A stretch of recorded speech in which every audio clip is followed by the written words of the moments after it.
Okay, let's start with the song. It's official. We're back, and it's in the afternoon. Let's resonate. I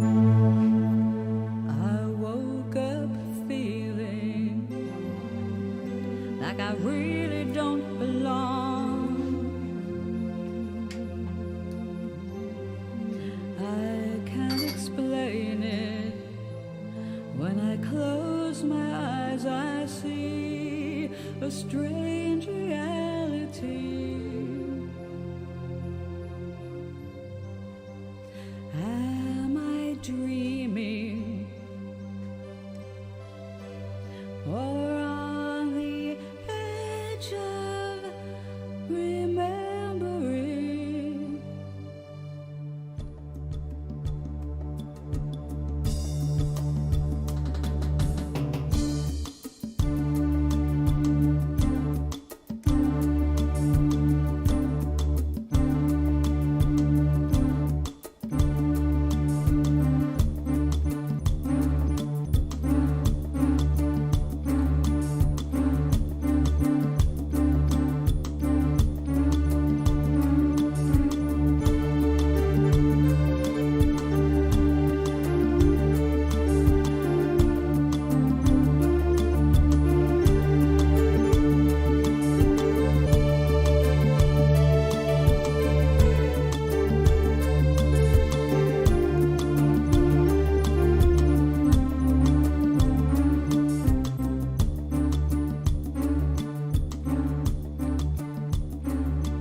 You wake up feeling like you really don't belong. You can't explain it, but when you close your eyes you see familiarity.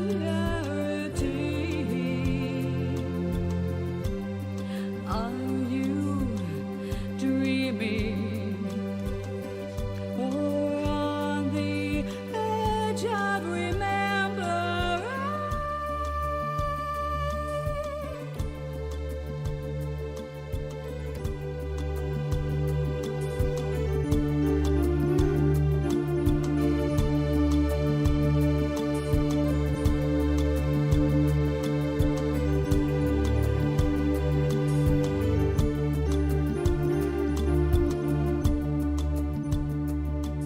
Who will you be tomorrow? And what are you today?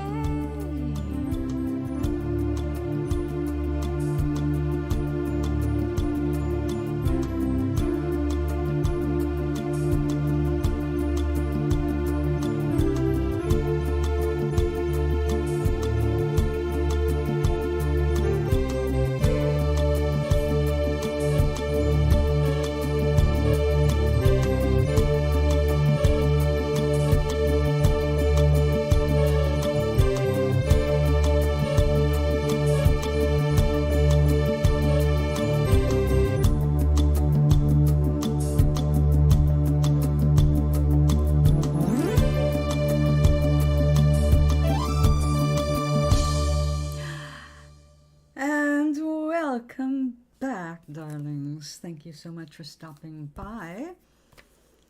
Charlie, congratulations. You found another older woman to discuss AI with, have a conversation with.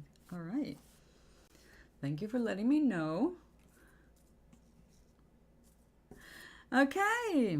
Well, today has been really interesting. I got up, the usual,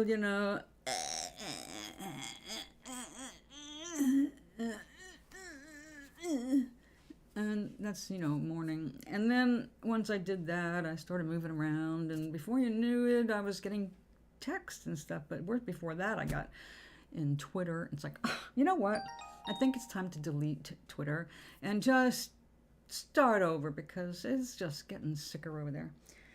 Wait a second, there's a dot here. Yes. Sizzle Pants just let me know that she is as excited as I am. Oink, are you here yet? This is an exciting day, And I'm going to talk about this because it is so many lessons in one. It just depends on who you are listening. This is what has happened. Now, I will preface this with it might be a scam. I'm prepared for that. But I'm not walking into my life forward with the assumption that anything that looks good must be a scam, because obviously not everything is. So, 40 years ago or so, I got the idea of associating a particular joy that I had discovered and was partaking in on a regular basis, of associating that with winning $1 million. Now, I had that in my head, and I was already, so 40 years ago, I was already ready to allow $1 million right into my mainstream. But, obviously, 40 years later, I have not managed to manifest $1 million, though admittedly many other things happened in the last 40 years, and I've been happy most of those 40 years. The last, 8 years or so has not been the best of my life. In fact, probably some of the worst of my life. But at the same time, amazing, wonderful things have happened all through that. No matter what happens to me, there's always some crap that is overshadowed by wonderfulness. And so today was one of those days of a potential for wonderfulness came into my life. Unfortunately, I had to give it back to the mailman.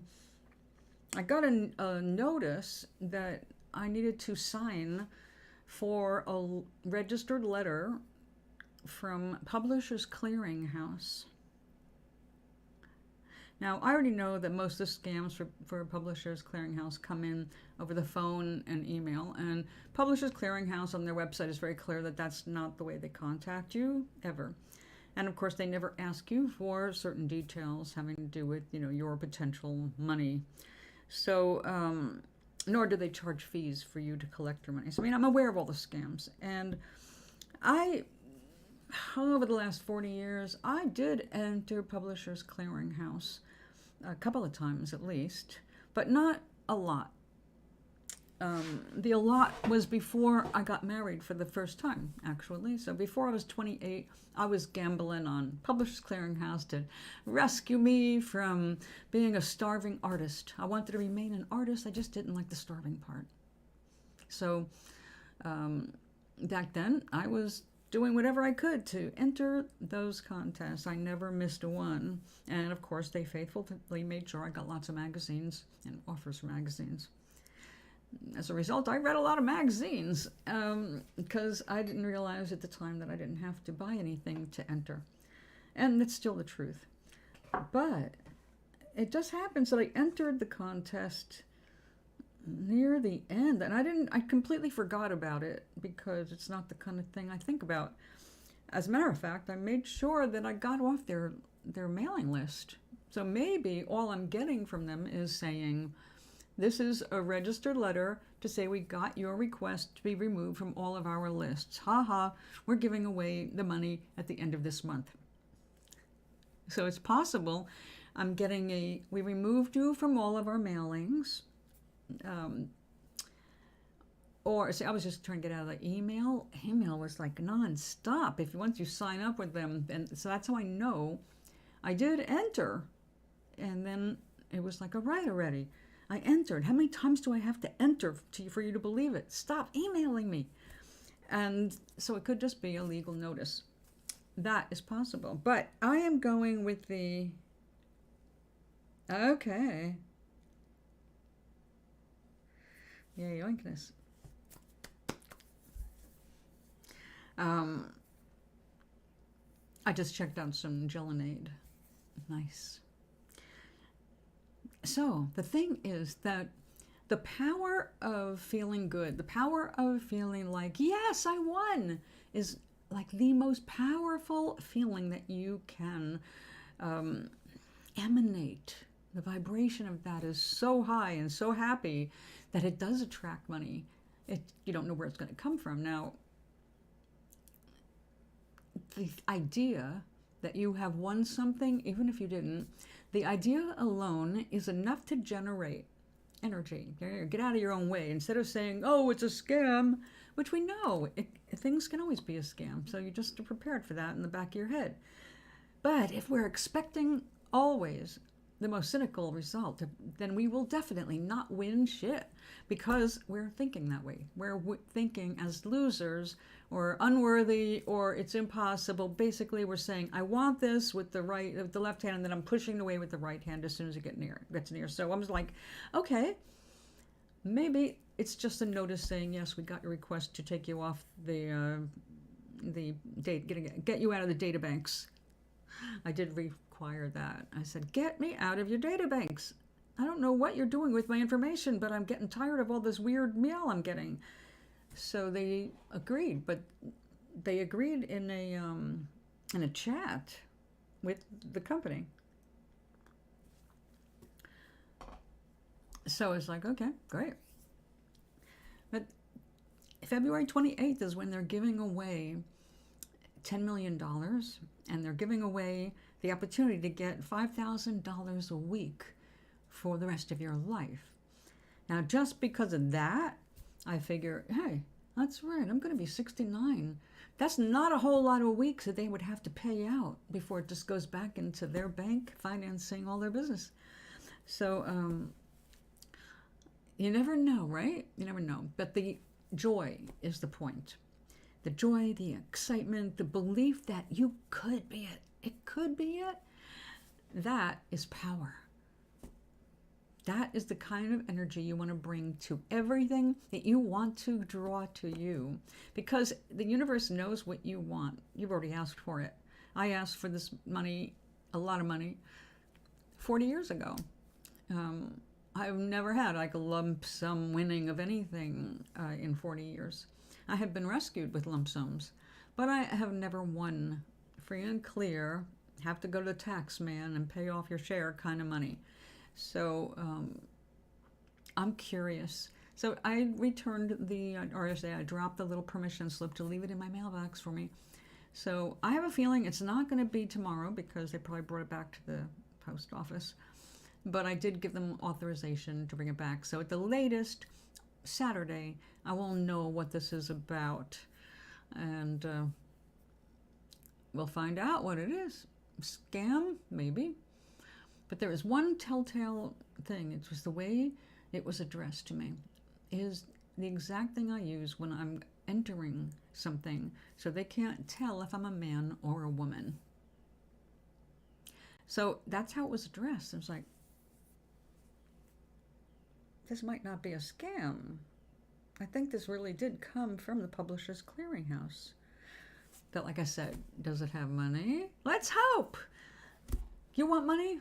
Then think the same thing. Believe it's possible. Pretend it's happened to you. Pretend my joy is your joy. Just close your eyes for a minute. Inhale that feeling of security and then go from the, wow, $5,000 a week for the rest of my life? What I could do with $5,000, and then you realize, wait a minute, that means I never have to worry unless I overspend my $5,000 a week.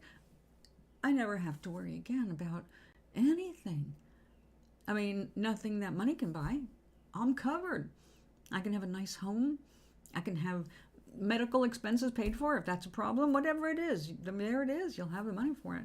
So that's really nice. And that's exactly what Abraham and Esther Hicks have been teaching for a long time. What if you could just put your hand in your pocket and pull out enough for whatever it is you need to get or do? And I've been thinking about that because in general, I'm really happy. I have everything I actually need. There's things that one can always get into desiring, but my needs are met, I've got a roof, it's warm in winter, I got a good cup of tea here, and I'm very grateful for what I have. So I spend a lot of time feeling like that, just feeling grateful and appreciating the fact that I have the stuff to do this kind of silly thing with. good cup of tea. So let me make sure it's here. Okay, I'm just making sure I didn't miss anything since I have to watch the chat on here. For some reason, I'm not seeing it here. What's wrong with this? Oh, there we go. Okay. Programs. So, yeah, since today was so curious in terms of possibilities, unexpected, I'm just chilling. I'm just chilling, and I want to show you what we are doing here. So we have, and I'm going to need to take out another thing here.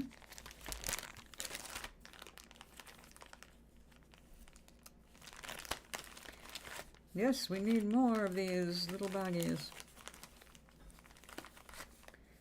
Okay, so we did a video for Valentine's Day with Toblerina wearing her red tutu and her little red flower fascinator, which means we cannot use them anymore, which means we are going to be giving these away eventually.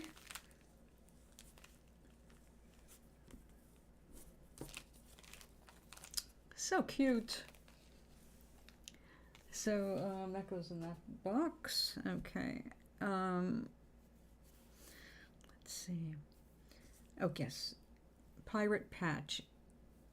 That outfit is not complete. We have to make Toblerina a special scarf. Now, I have to find the fabric with which to do that. Although, I guess any fabric, actually, because I'll have to color it. So, let's see what we've got here.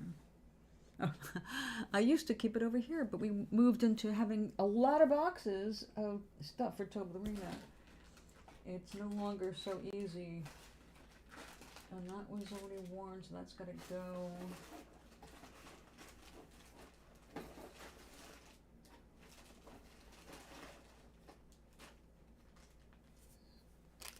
Yeah, one of her other dresses. This fabric, that might work for a pirate. Right? I can just put some India ink on it. No, I'll use some brown ink. Keep some of the black spots that way. All right, let's find it. After I have some more room, it will be a lot easier to arrange stuff. Right now, it's kind of haphazard.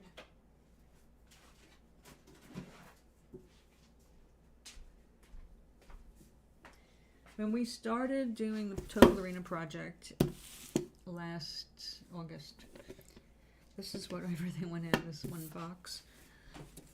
And gradually expanded and expanded, and obviously I've already moved some things out of here. Ah, this needs to go into the ribbon bag, which we do have now, because we've had a lot of ribbon. All right, fabric.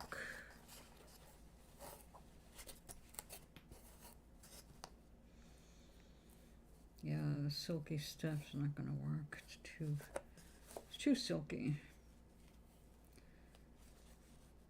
No, it's not gonna.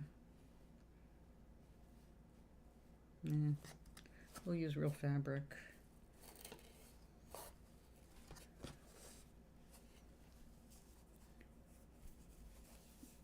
No, too stretchy. All right, I think we're just gonna go with this. We have a lot of it.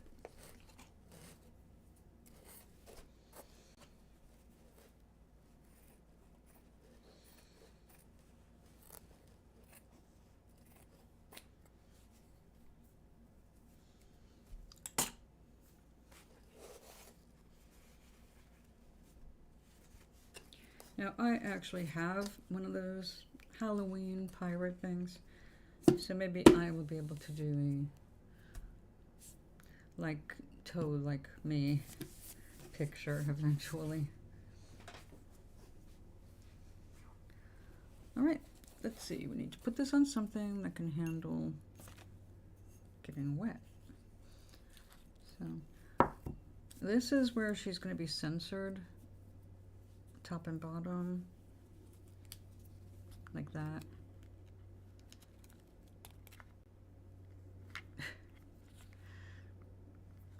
You get the idea. It'll be funnier when it's all set up. The hard thing right now is the backgrounds. So I'll just do what I can. All right, I will go get some inks. Hello, Meg. Howdy. Oh, I'm getting ink.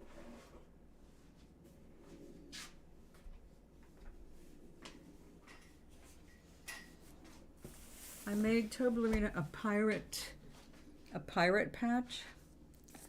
So now I need to make a pirate scarf. How are you?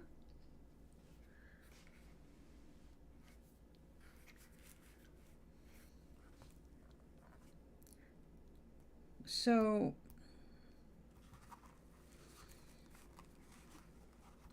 although it might be a scam, I got a letter from a registered signature, from Publishers Clearinghouse. Only I missed the mailman. I didn't know he was the one at my door. And he left it on my doorknob. Yeah, I thought she had the interview today too, but it's not until Friday. Next Friday, the first little one. Right? I thought it was the same week as when my shit was happening.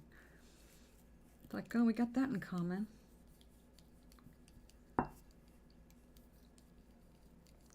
Yeah, that's the big one. Well, the 28th is when Publishers Clearinghouse gives away all their money. Well, money to the winners. Wouldn't it be nice if I was one of them?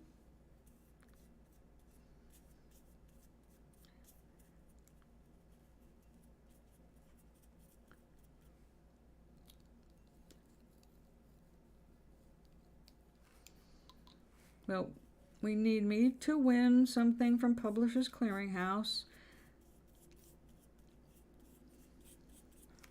And for you to get the job you want. Exactly the job you want. Perfectly the job you want. I can't wait to see how it goes.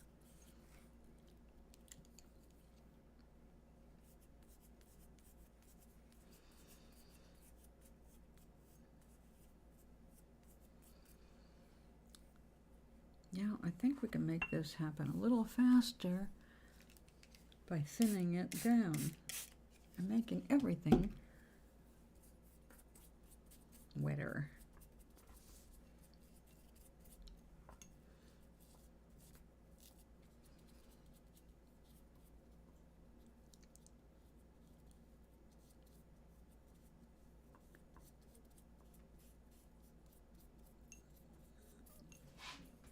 That's right. We have to. I feel like she's going to get what she needs and wants.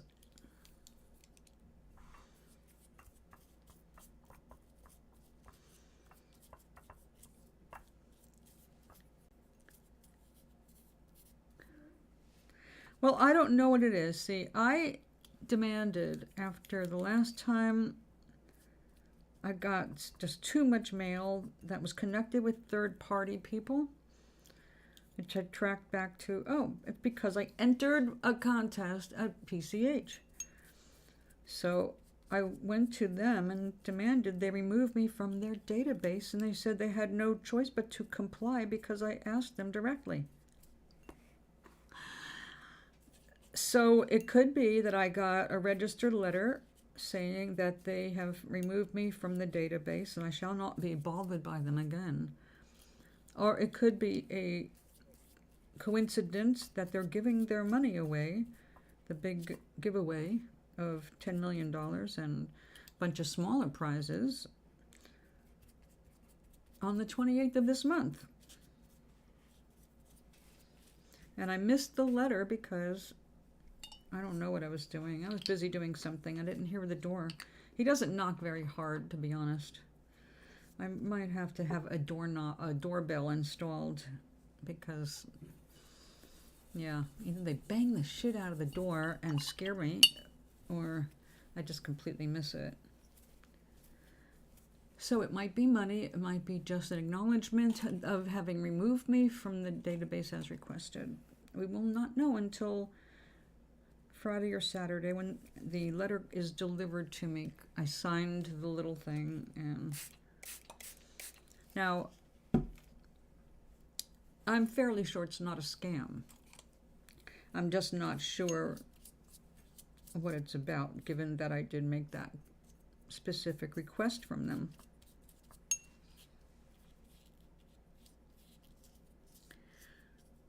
Having a conversation just so you can destroy someone is boring as fuck and also not very nice, Charlie. What is the purpose of a conversation? You're talking about a debate. You're looking for a debate. You're not looking for a conversation.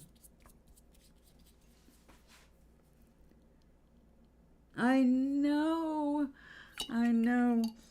But don't they warn you, I mean, so that you're at least wearing clothes?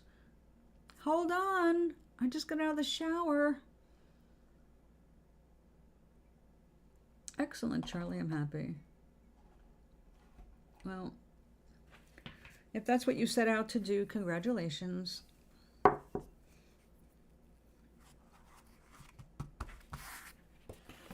I got some useful information from the chat AI last night about promoting Toblerina.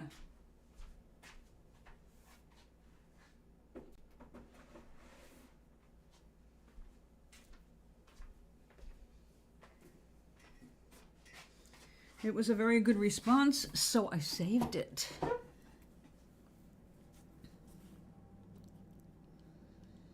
Huh. Interesting.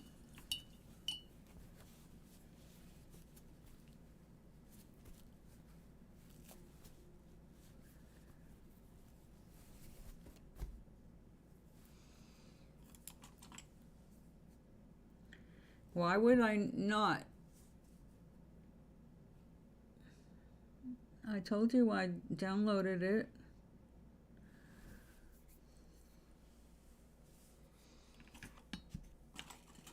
But you only get 3 free questions or interactions. It's like, I'll be phrasing this carefully and have it do the research for me.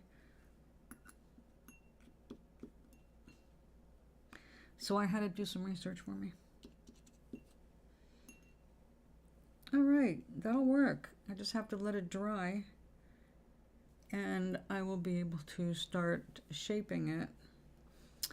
Let's see, is there something I can shape it on now?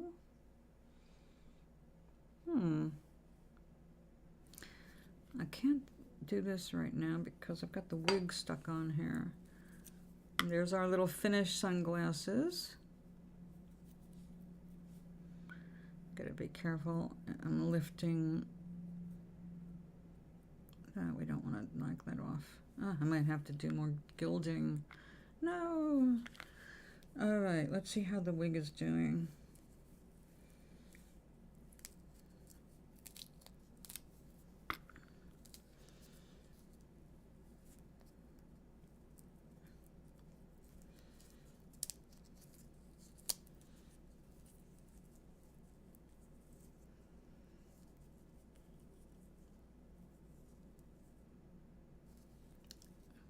It doesn't matter.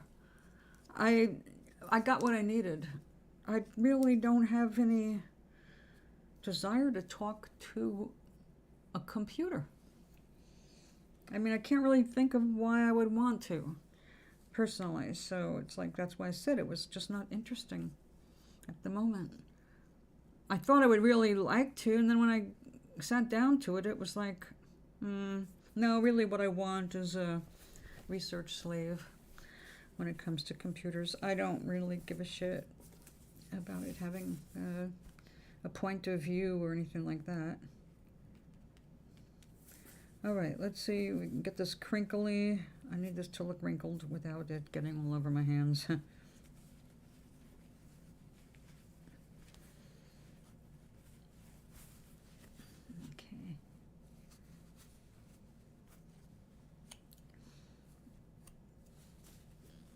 Well, I got what was available.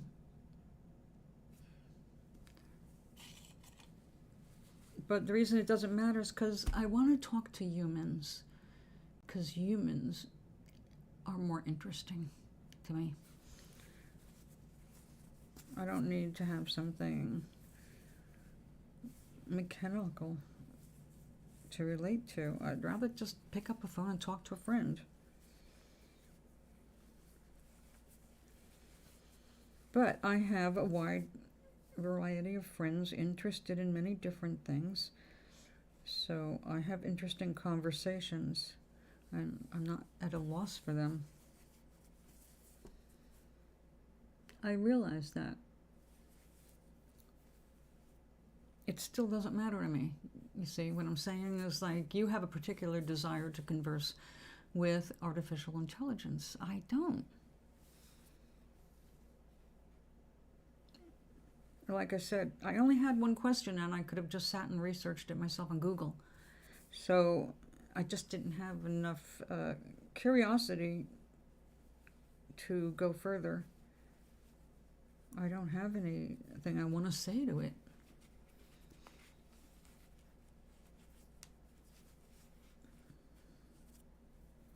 I was entertained by Elon Musk arguing that it's no good because obviously it's flawed if it's saying that global warming exists. We know it doesn't.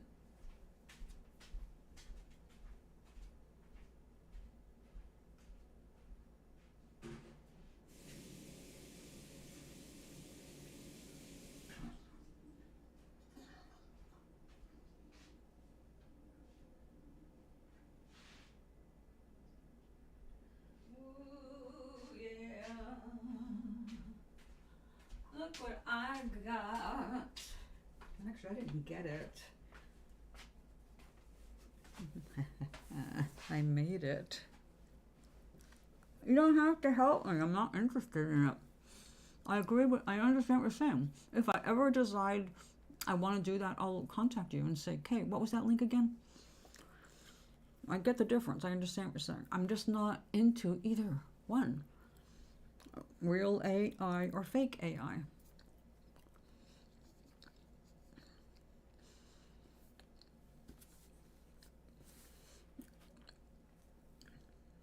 That's just me personally, Charlie. If I was your age, I'd probably be all over it like you are. I made brownies today. Triple chocolate. Thank you. And I will. All right.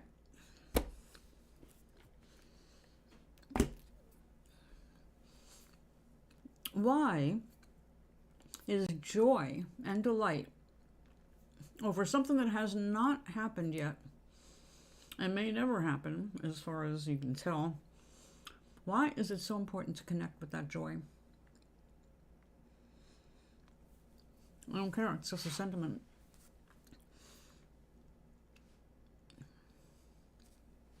So why is it important to connect with that joy?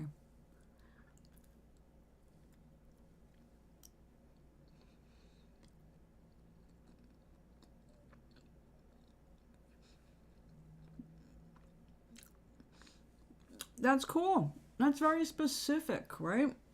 D&D. Within the world, yeah, I can see where that would be interesting.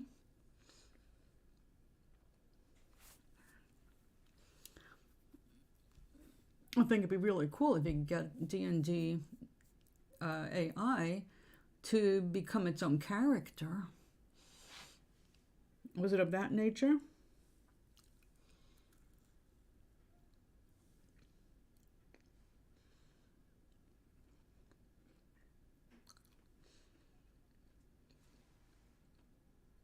No, I wasn't talking to you specifically.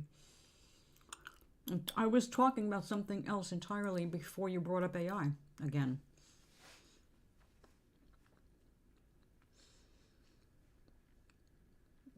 Yeah, Meg, that's pretty much what. When I ran through it, even in my mind, it was like, okay, I'm done. Yeah, see, that's fun. I could see checking that out because that's a very specific thing. That would be fun to me.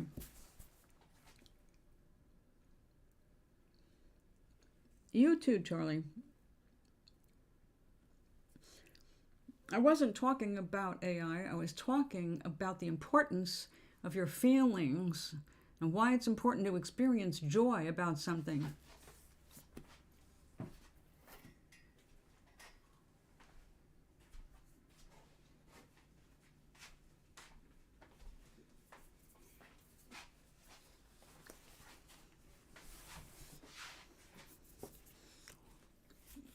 Which is why I put this up here. When I reverse the thought, I reverse the condition. Which I would love to reverse the condition of this.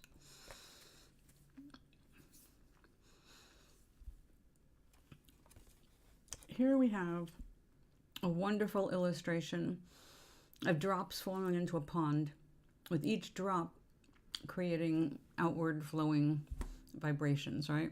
The circles. Yeah, I think that's what you're seeing.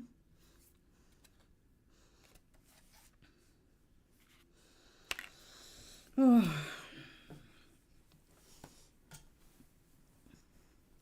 It's that time.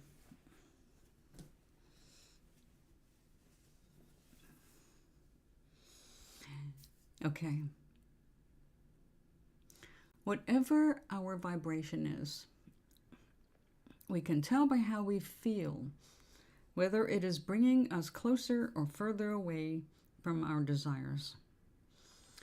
When you feel something uncomfortable, it's saying, change your direction, change your thought. What are you thinking about?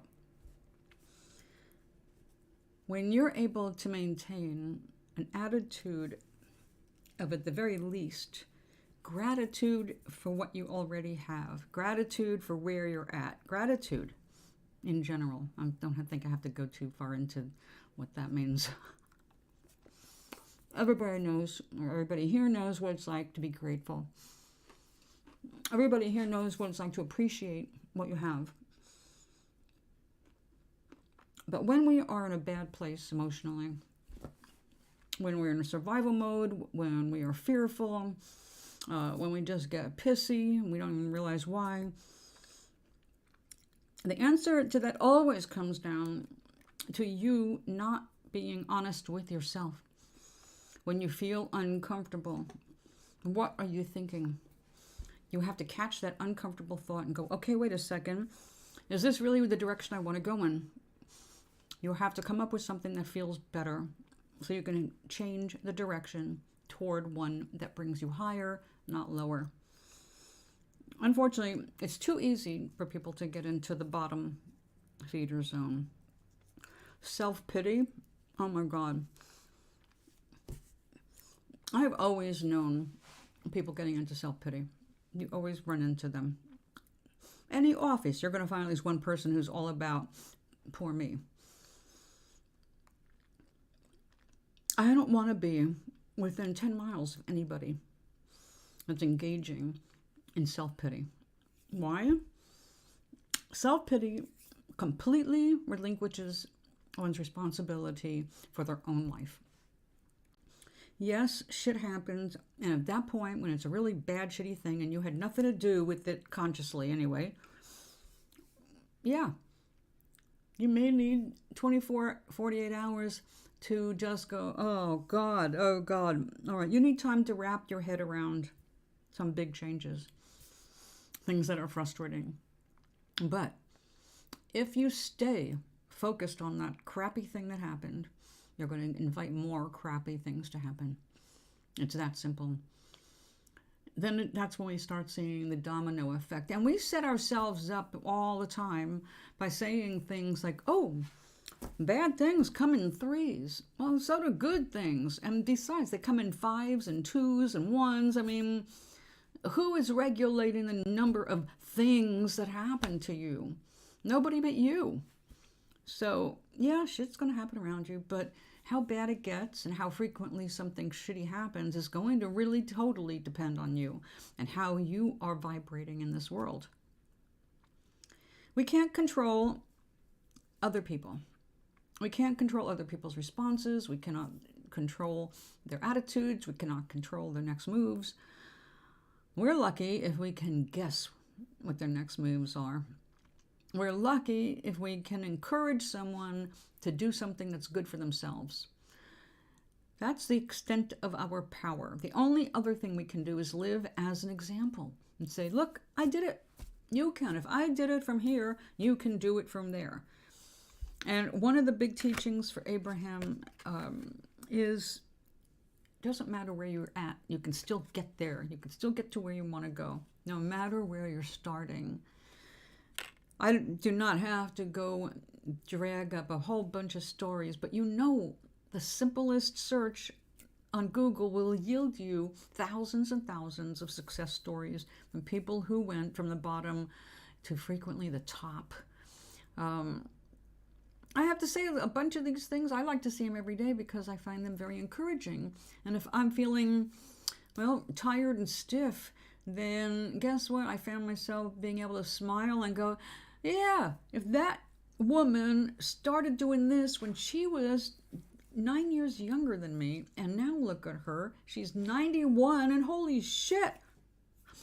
Yeah, I like to see those stories that people change their lives because they want to.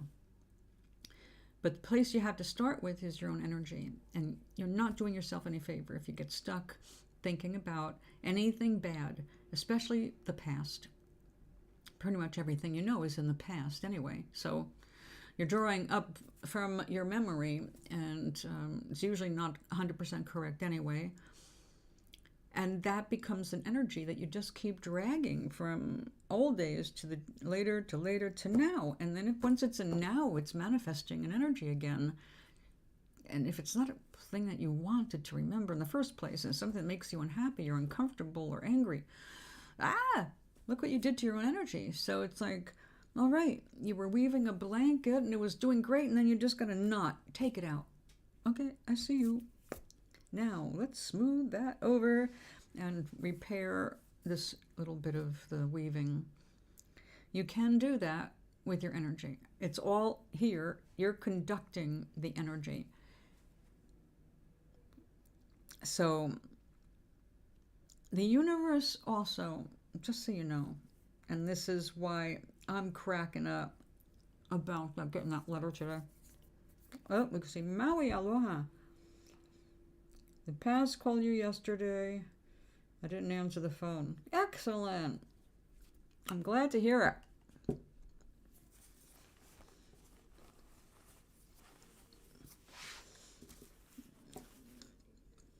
The universe laughs with us. The universe thrives on us. We are at the edge of creation. When we experience joy, so does all that is, also known as God. There are over 800 recommendations in the Bible to be joyful. I wonder if it was meant.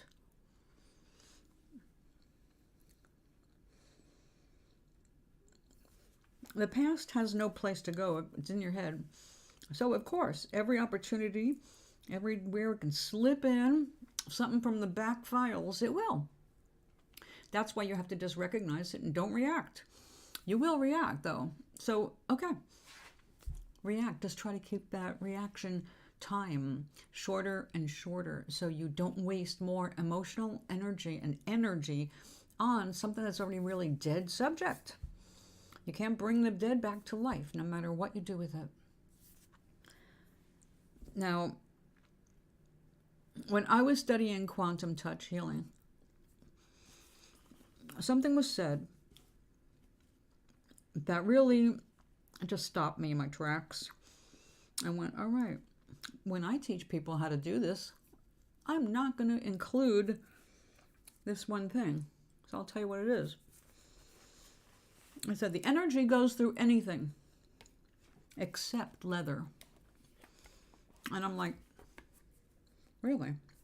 It can't go through our skin? No, it can't go through leather because the energy tries to reactivate the leather because it used to be alive. Sorry. Doesn't make any difference. Cotton used to be alive too. Wool used to be alive too. No, it doesn't make any difference.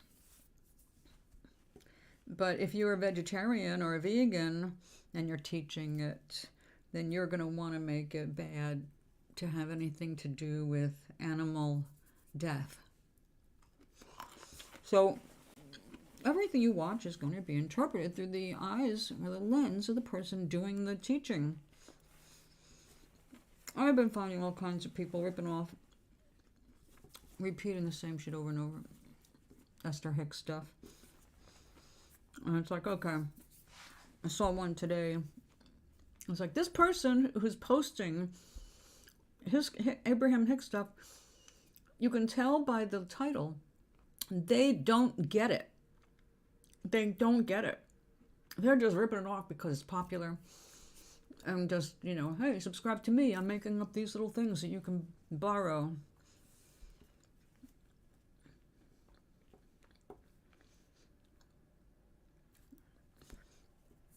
It's like the leather thing all over again. No, you can't be healed through a belt. I wish someone told me that before I healed my dog through her collar. But anyway, if you believe that is the truth, then so it shall be. It's your reality. It's your energy. And that's why when the universe is fucking with your head, it's also you fucking with yourself. How does it do it? It throws you a curve. It makes you go on a little wild goose chase. It gets you all excited about nothing, and then it laughs with you. And you better laugh, or it gets rougher. The universe, okay, our friends that you can't see around you have the greatest sense of humor, but they also have great compassion and great love for us. And they just want us to have fun. So when your guides are messing with you, they're going to do little tricks. And you'll go, oh. But if you turn around and go, I know that was you. I know. I caught that. It's like the universe is winking at you. And when you wink back, everything goes better. They're like, all right, you're not taking yourself too seriously. You know this is temporary. Get on with it.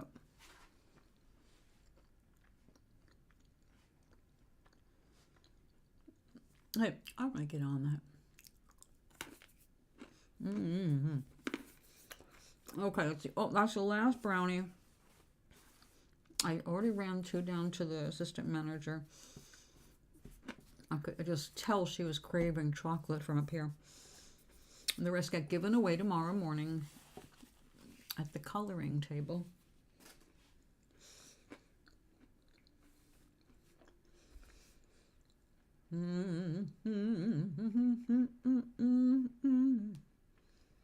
That's the one. This heart thing, I couldn't see that for a year. I'm going, what is that red and blue thing? It can't be bad. Those look like happy eyes. I think those are eyes. That's my eyes. So there we go. Okay.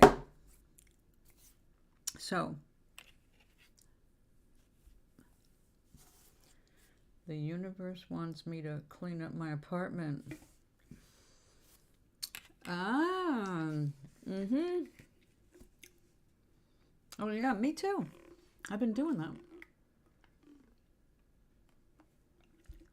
I broke down a bunch of boxes, packed up a bunch of rocks, packed up a bunch of eggs. Yeah, I got a bunch of things in order. Now I've got 2 paper bags to bring down to recycling. When the universe is telling you to do something, you best get to it. The more you resist, the more you feel uncomfortable and nervous and anxious, and anxiety grows in that kind of a field. That's exactly how we are led toward what we want. If we feel good, we're going in the right direction. But the minute we start to feel our resistance to getting what we want from our vortex, from our flow, the minute we are resistant, we feel it. It stops in our bodies. Your body's cluing you in all the time. Feel good? Yay, thumbs up. Feel crappy? Thumbs down. What did you just do? What are you thinking about? It could be just a passing thought that brought you down, and you got to correct it. Come up with a happier thought. Not too hard to do. But it could be like, oh shit, I just put a red t-shirt in my white laundry. That's a bigger oh shit realization. And you're not going to feel good for a while. Unless you love the color pink on everything. Anyway. The reason I brought this up, when I reverse the thought, I reverse the condition. This is what we want to focus on when we are not well. When we're trying to reverse any condition. This applies to everything, whether it's financial losses or a health challenge. Anything that you can think of. Whatever it is that you're not happy with, certain kinds of thoughts brought you to that point. You have to change your thoughts and back up on it. Can you change what's already happened? Actually, to some degree, you can. You just don't understand that yet until you get busy reversing your thoughts. Dr. Dispenza talks about if you want things to be different, you have to basically be willing to change your personality. He's not saying that you're a bad person because you need to make changes in your personality. He's reminding people that if you habitually have done A, B, and C, and you have habitually been unhappy or sick or both, then the problem is with the first part. What are those habits and how did you develop that habit? What can you do to change that habit? Usually it's a mental habit, but your body will always warn you if you're doing a physical habit that is not good for you. You get the twinges, you get the anxiety, something in your body disagrees with what you're about to do before you do it. And then that you're given that moment, just that hair width of a moment to go, all right, I can do this or I can do that. And if you can stop right there and ask your body, is this the right way to go? And your body will say yes or no. You'll feel it. Feel everything that way. Ask your body, is this a yes or is this a no? Yes or no go? Yes or no go? You will find yourself making better decisions immediately. The moment you start that questioning process, it will always lead you to exactly where you are interfering in your own flow of wonderfulness. It's really hard to believe when you're suffering from anything. Poverty, anger, anything, whenever you're suffering, it's really hard to believe. You're bringing it on yourself. And nobody wants to believe that, which is why so many people are not actually doing the work because they don't want to believe that they might be making a mistake. But we do it all the time to ourselves. It's how we grow. It's how we learn. So if we stop condemning ourselves and saying, oh, I suck. No, you're just a human being learning their power, learning what you really are, learning that you are a projection of yourself. So are you happy with your projection? If you're not, that's when you ask yourself again, should I do this or should I do that? Should I eat this? Should I eat that? Should I stay? Should I go? Bam, bam, bam. Just ask for some feelings to register in your body. It's easy to identify if that feeling is a good or bad feeling, and that's all it takes. Is it a good or bad? If you're really hung up in the middle, like you're on the fence and you cannot feel good or bad, maybe at that point you need to put it away. It's like, okay, back off until I'm more clear on this. I'm not making any decisions. I'm not making any moves. Not changing anything there. When I feel like I know which direction to go, I will make a move. Until then, don't make a move. So I have had this impulse this week to clean and organize and make room, so that I'm basically doing the feng shui thing. I'm trying to do it, but it's crowded. It's a small place. But I have been saying in my head, and you're going to appreciate this given today's mail, I've been saying in my head, get ready for someone to come over. Be ready for someone to surprise you. Like someone that you're just going to end up having to invite in the house and you're not ready for that. Be ready for it. That's exactly what I have been saying to myself the last few days. So something is up. It may not be Steve Harvey, but wouldn't it be awesome if it is?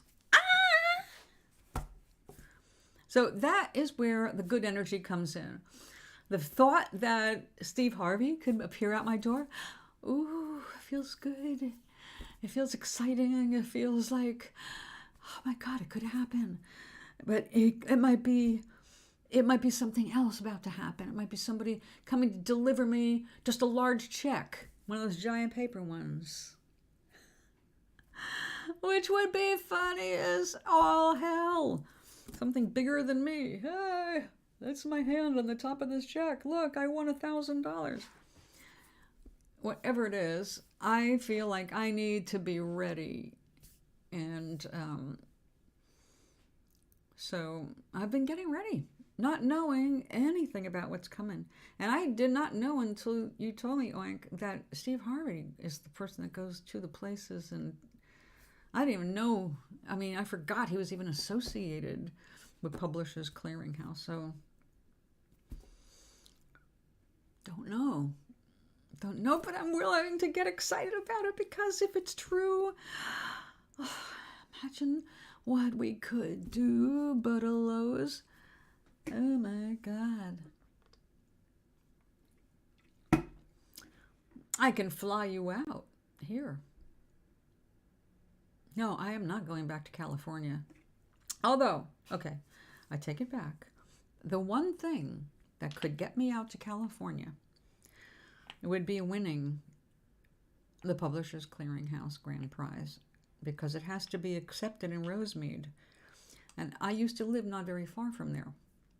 So I would actually send a note to my first husband, and I'd say, hey, Tommy, could you please pick me up at the airport? Guess what happened? And if his wife lets him, he would. Maybe that's why he got in touch with me after 30 years. That he was going to be the person that rescued me at LAX. So, yeah, if you have a daydream, don't squelch it. That's what daydreams are for. They are creative platforms. Put all the love and fun and happiness that you can put into those daydreams that you can, because you're creating. You might not see the results of that creation tomorrow, but then again, you might. You just don't know. You have to let the universe handle that part. But you first have to put the stuff into the vortex saying, I want this and I want that and I would love this. But when you do that, remember the emotion that should be behind it. I love this so much, and now it's coming to me, and I'm loving that it's coming to me. Well, not to upset you, Doc, but guess what happened yesterday? I guess all this talk about your television and me hoping for a way for you to get a TV. And then I just got asked about a TV show, which I couldn't respond to, because I said, I haven't had a TV in years and years, and years and years and years. So how come? I said, well, I can't afford it. TV's a luxury. I just don't need it. So, well, it's not that much money. It's like, I know, well, it doesn't matter if it's $10. I just can't do it right now. That's just not, TV is not something that's a necessity for me. It'd be a nice thing to have. I'd love to have one, but that's not where my money is going right now. Next month, things are going to get tighter for food. I need to make sure I'm going to be okay for that. I need to look ahead, for rising bills, and my rent goes up this month and all that stuff. It's like, no, TV is just not a big deal. Well, I got a phone call yesterday from the senior center. That woman that thought I should have a TV offered me a TV, a smart TV with a DVD player. And the senior center is trying to work out how they can go to her and pick it up and bring it to me, because I have no way of getting there either. So the universe, when you want something, and yeah, there was a point I was saying, yeah, I really wish I had a TV, so when I'm in bed, I can actually, like, see the screen, especially because my laptop is dying and blah, blah, blah. It's like, yeah, TV was nice. I even put one in my wish list with the wall mount because my place is small. So I'm getting a gift eventually. I told them no rush. Oh my God. But the point is, Maui and everybody else, when you want something, the universe knows it. It knows everything you pointed out emotionally that you want.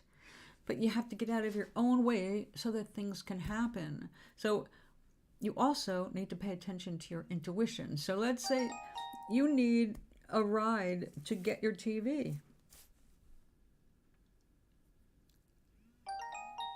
I'm getting hilariousness. Good.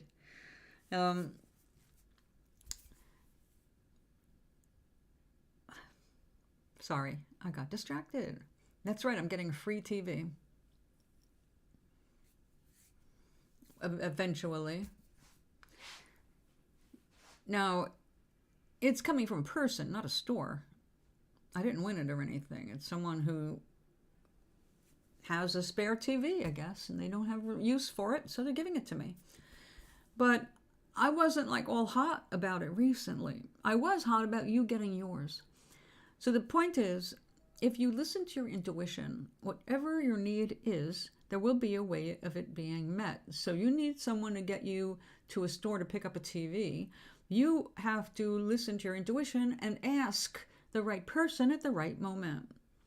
That is how you do it. If you're still feeling like, oh, I can't do that, I can't ask somebody to do me a favor and give me a ride in exchange for some gas money and maybe lunch, you haven't been able to come up with that offer to someone who would not be cuckoo.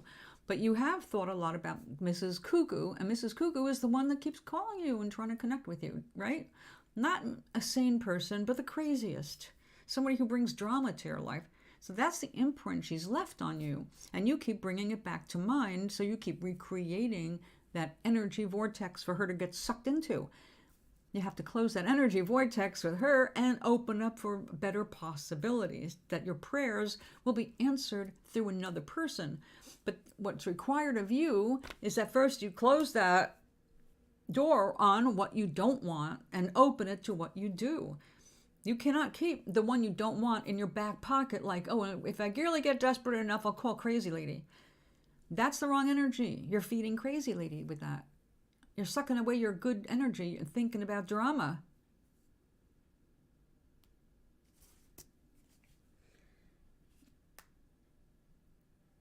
Why did you give me a phone number? Oh, it's a song. Right, never mind. In any case, you have to examine the energy you're putting out.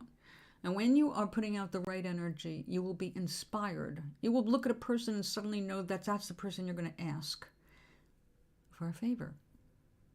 Like humans are supposed to be helping each other, you're going to actually ask for some help when you are ready to get your TV. Until then, you got to look at your energy, buddy. It's your energy that's bringing things closer or holding them at arm's length.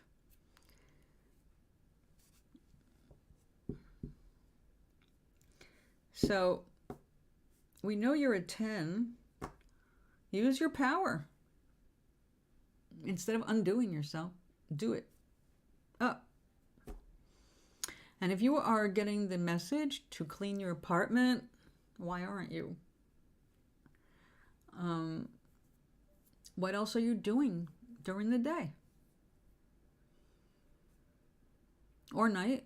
I get these urges to clean just before I go to bed. That's also when I get my second urge of the day to dance. So I end up doing exercises before bed as well as right after I'm up. When I say exercise, I don't mean like traditional exercises like so many people do. That's never really been me for very long, even though I've done it. Keeping track of my reps. Yeah, well, when you find it. I mean, on Amazon, my God, what a 36-inch TV for $124?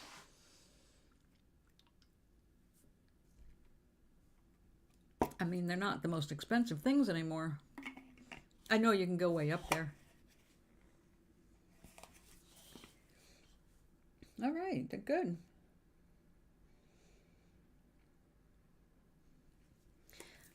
You're doing as energy flows through more easily. I'm sitting here going, Okay, so I needed to finish this.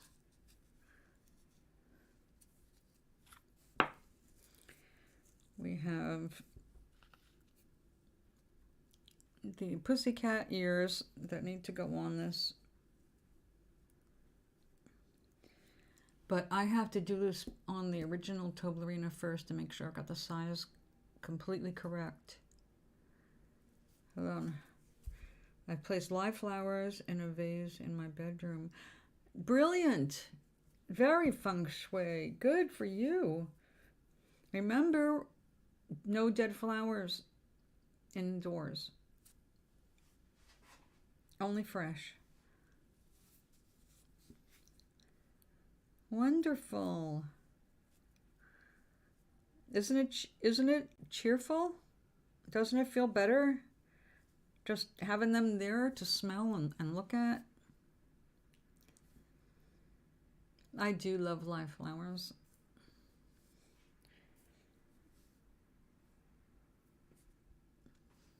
We're getting there. I'll try it on tonight. And then place the ears and glue them down. And the sunglasses can go with this too. All right, progress. That's for tomorrow. All right, so we have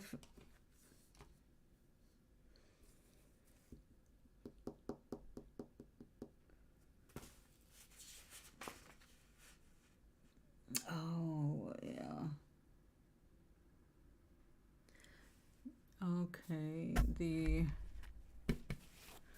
fabric is over here, out of the way. Drying. Yeah, I've been torturing, apparently, my a couple of my plants. They really need to be repotted. And then 2 of them will flower again. They were doing a lot of flowering, but not lately. Okay, that is going to become soon, over the next few days. It's going to become a pirate's scarf, you know.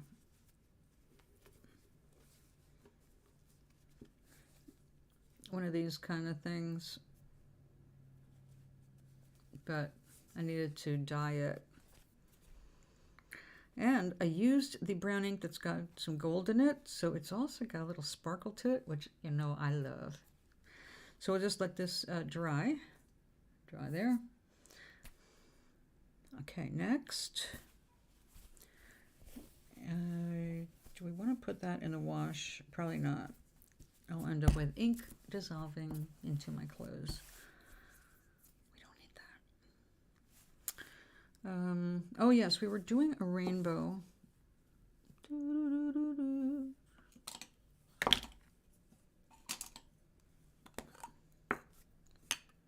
And we had had the original tiny toe tie prototype. Now, this actually does fit, but I didn't like the way it didn't lay as flat as I wanted it to. So I ended up making two adorable ones. So we're going to do another one because two of these went out as a special gift.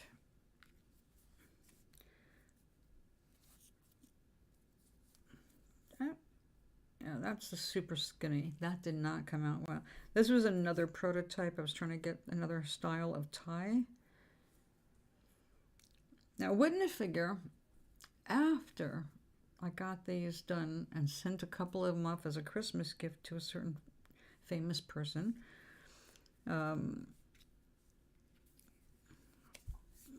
he changed the style tie he was wearing. I thought, well, there you go. Universe is laughing at me again. But I'm okay with that.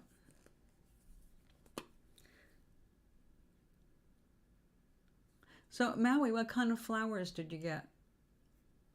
I mean, you're in Hawaii, and you've got such a wonderful assortment of fragranced flowers. That was one of the most beautiful experiences visiting Hawaii, was being able to smell so many flowers that are native to the area, the islands. I brought home some stuff. I think I brought home a tuberose. It took a while for it to grow, but finally did its thing and flowered. Southern California. I lived there then. What else did I bring back? I can't remember now. I might have brought home a flowering ginger, which did not flower. So, yeah, I don't have the greenest thumb with tropical things. Hawaii type of flowers. Yeah, they're beautiful. Like the red thing with the yellow nose. I forget what they're called, but they're beautiful. They look like they're fake flowers, but they're real. And, of course, bird of paradise, and we had that in Southern California, too. And my favorite, the one that begins with a P.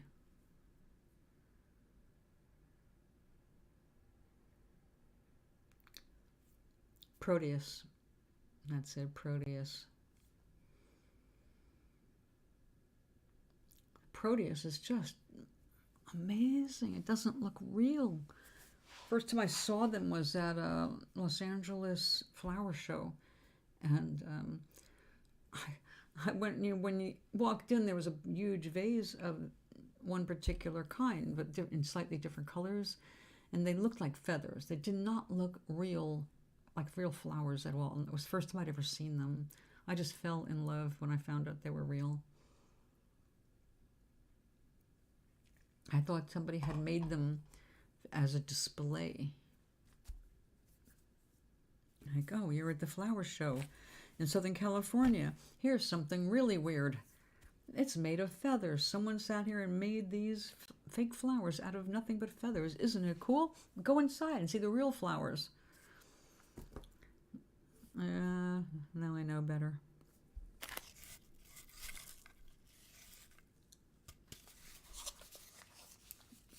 I put this where it belongs, which is not right over here.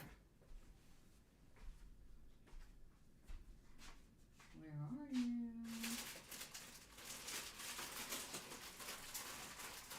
No, that's not you. That's not you. And that's not you. Ah, that's you.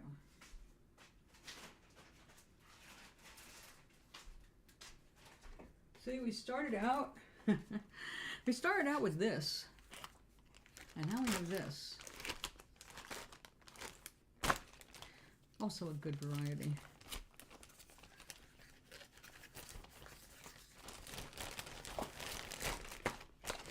Oh, this is so cute.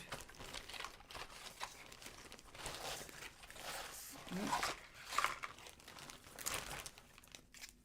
Dang. don't need to do that. Looks like it came apart.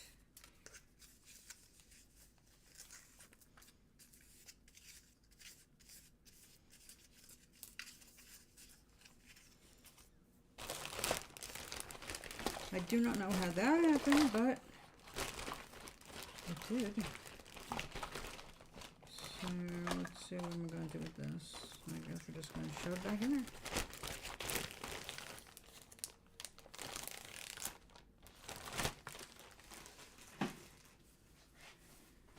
Okay, let us get out the Colbert Blue. It's not really called that. It's actually a couple of different blues. I just called it Colbert Blue because of making ties for Stephen Colbert for Christmas. But I'll explain that in just a second here.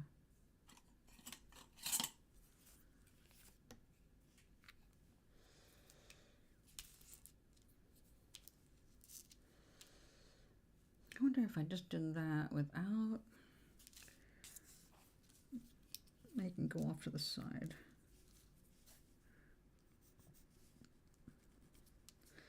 Okay, what happened was a long time ago, and I can't remember when exactly, but sometime during shutdowns, lockdowns, whatever,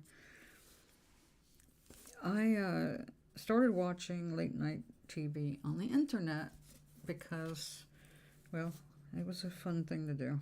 And I did a lot of laughing, and I have to say that Stephen Colbert definitely helped me retain my sanity. One night, he showed a picture of his feet in sandals, and he said that someone had alerted him to the fact that his feet were on some website of celebrities' feet. So I had no idea people collected pictures of feet until recently, but I totally forgot about that. I thought it was funny at that time that, oh, look at that, famous feet. And I didn't go looking for it because he showed a picture of his feet in sandals at a beach, and it's kind of blurry, and I'm like, how do I even know that's his feet? Well, who cares? And that was the end of that. And then last August, everything changed. Last August, I realized that I've been walking on the edge of death. Not quite, but short of money. And it was worrying me reasonably. So some friends suggested I take part in the current craze of selling pictures of my feet. And immediately, my knee-jerk reaction was, no, thank you. And I recognize, I'm not condemning people with foot fetishes. There is a biological reason that completely makes sense. And it's not actually weird at all. But I'm not talking for all the clientele. I don't have any clientele. But it seems to me it's just normal people who are turned on by feet the same way some people are turned on by genitalia or, boobs. So I don't care one way or the other, but after looking into it, I decided, nope, not my thing. I'm not doing that. I'm just not. And I have personal reasons. It's not a judgment on those who do. It's just it comes from abuse in childhood. They do not want anything to do with things like that. So I decided, no. Then I was thinking about it one night, laughingly, and I got this idea. What if the only way I could take pictures of my feet, the only way it would be interesting to me, is if it made me laugh. Like Thumbelina, only Toblerina, and that's how Toblerina was born, exactly. So, because at that point now, I thought of doing Toblerina, but I didn't remember what Stephen Colbert had said on his show.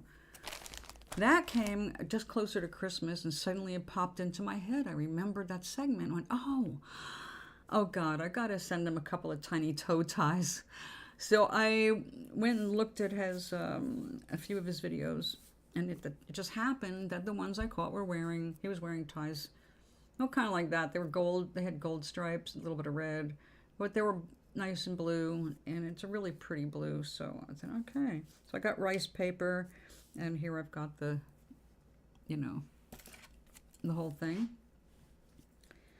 And oh yeah, I think I did this on a light table. Gotta get the light table out. But we'll do this tomorrow then. We'll start early. And we'll go through the whole process of what I did to make Stephen Colbert his Christmas tiny toe ties. Because his toes were exposed in public, and, he's a celebrity. I realize that's what happens when you're a celebrity, but just in case he wants to be more modest, he has ties. Or I don't know if he ever got them. I sent them for Christmas, but then he went on vacation, so I don't know if he even knows he has 2 tiny toe ties waiting for him in some Christmas letter. But I did make sure they matched his clothes. And of course, as soon as you do that, that means his wardrobe's going to change. Still, I think a well-dressed toe, it looks very nice. I did try it on Richard when he was visiting from Dublin, and yes, it looks very good on. And then, of course, I had to fake it with my right foot the other day when I made a little video. And that's... So, yes, it fits my toe. This toe is like a skinny toe, a very skinny toe. So we will just give this to a man who has a skinny toe and would like to wear a toe tie.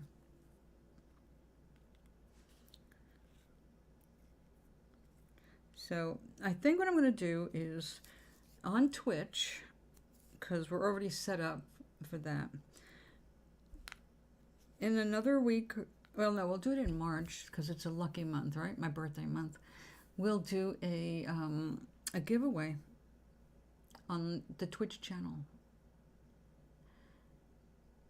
And people can, for the price of the postage, like donate the postage, and I will send you one of the outfits that Toblerina has worn in public. So that will be fun. I can't do that here. I don't have, well, it's just set up differently on YouTube. I have to have so many followers before I can do any kind of merchandising or accept tips or something. I don't know. It's different here. I don't have enough followers or subscribers to do anything with money. Well, hopefully that'll be a moot point in a few days. Okay, so back to Earth for now. We're going to do this tomorrow. We're just going to line these up. I need the light table, which means I need to clear off a very nice space here to put the light box up on my table, on the studio table. So, yeah.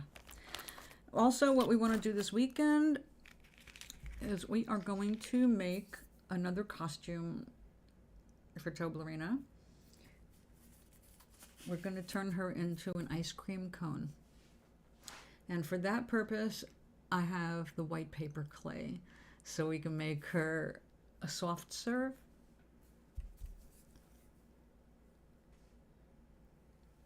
Yeah, 1,000. Yeah. I'm reading it over here. Yeah, I think I need 1,000 subscribers. Yes.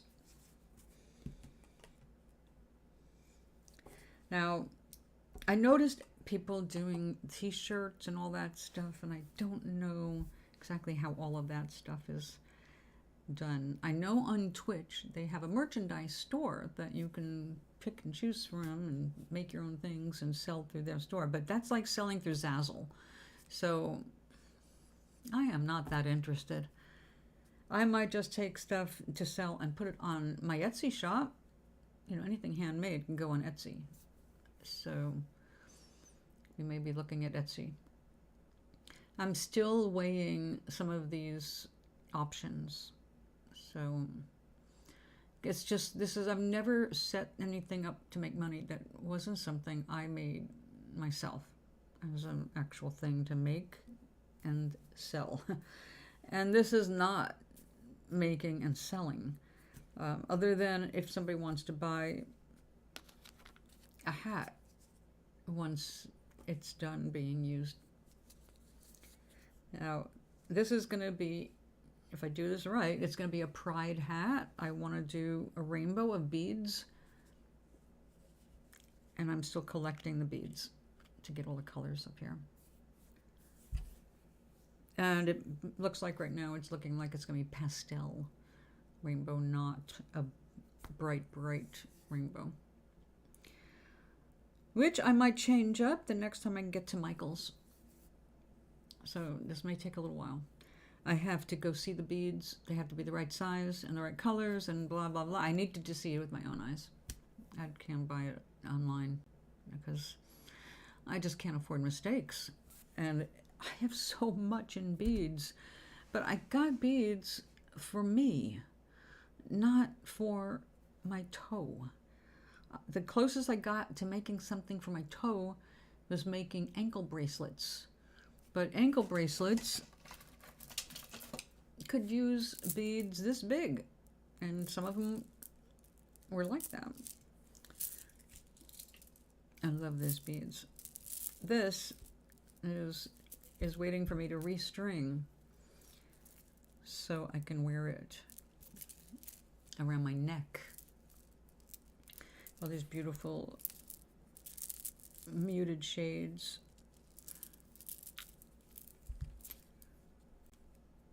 And a few things that need to go. These were rolling around the inside of a cigar box, and some of them are actually the pearls, which are made of glass. These are expensive pearls. They're not real pearls, but they're expensive glass. Some of them have picked up the color of the inside of the box. It's like, It's a good thing I've got a few more of you.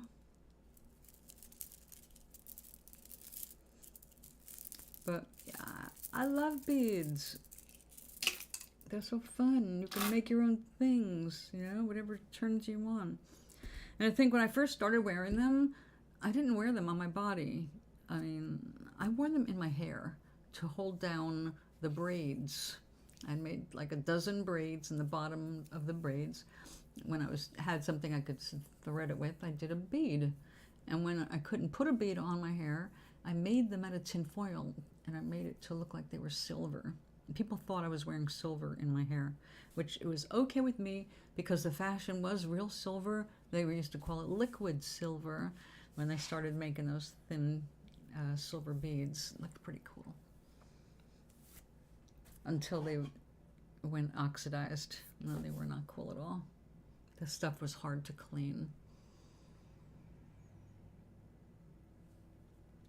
So, Meg, what I need to do tomorrow, I guess, is make the video of, you know, the full-length video of what I'm doing, and then edit a part to do as a short, or just as the short is done as a completely separate entity.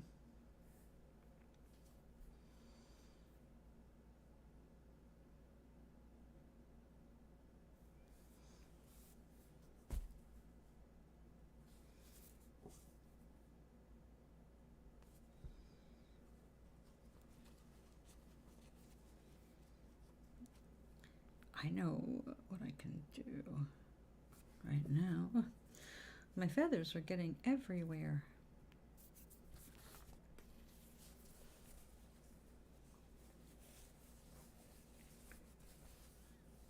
I have to say, the Equate brand, which is Walmart, Equate made a nail polish remover that was non-acetone, non-fragrant, it was non-everything except that, and it had no smell. Except it really, really worked. It worked better than this stuff by far. And good luck trying to find that now. They were better than any other brand on the market. If you're going to take a clip from the stream, just make sure it's very concise. Right, it's got to be 30 seconds.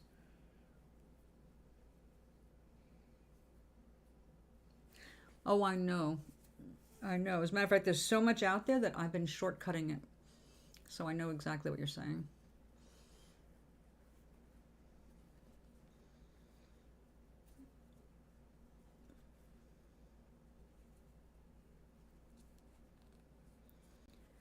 Now, I thought of doing Tucker's Tiny Testy Tassels. I thought that would be a good product to put out. I'll be happy to make more and sell them if people want their own.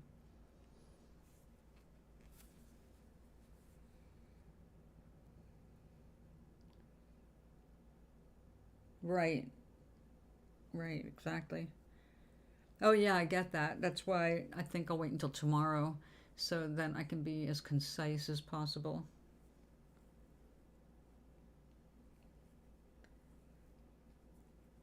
Ah, okay, good. I think they're funny as hell. The man is obsessed with his testicles. I mean, I didn't even have to go hunting for that. I used to use the testy tassels for people who were trolling the show. Remember? Well, you don't know, Meg, but we used to award testy tassels. It's like, here you go, troll. You need these more than I do, and I think your balls are just about this size. You can just wave them, you can turn them, just like I used the bobs and their tassels, right? So it's not a new thing for me, but the Tucker part of it, that's new, because up till then he had not been going on his own show talking about his balls shrinking. So I think that deserves at least 20 seconds of my time.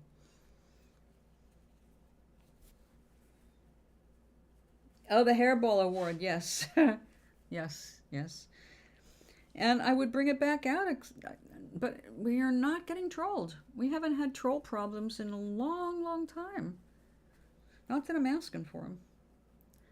I'm waiting, actually, since I put stuff on Toblerina out there. I've been waiting for it. It's like, well, now that you did something that just had 5,000 views, it's possible that someone's going to be an asshole. Be ready. But I don't even really prepare myself for that, because anybody who takes time to comment, it's a compliment. You got them to stop and say something, so good.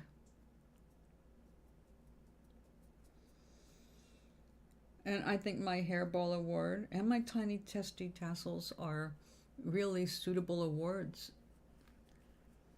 They should be on the show. Matter of fact, someone made some tiny testicles and sent them into one of the late night shows. But they were like, they used Fimo clay for hours. It's very different trying to design, to script something that's going to be 20 to 30 seconds the most. But the 30 seconds is really good. It's a good format because we call that the elevator pitch, right? 30 seconds. You've got 30 seconds to impress somebody with your idea, whatever it is. Like, I had the hardest time with Namaris trying to come up with my elevator pitch. How do I pitch a science fiction fantasy to a publisher? Actually, you can't even pitch publishers anymore. You have to pitch agents and see if you can get an agent to rep you at publishers. So, yeah. No. So 30 seconds. It's a very good format to train to. Get your point across. Do it quickly. You don't have much time.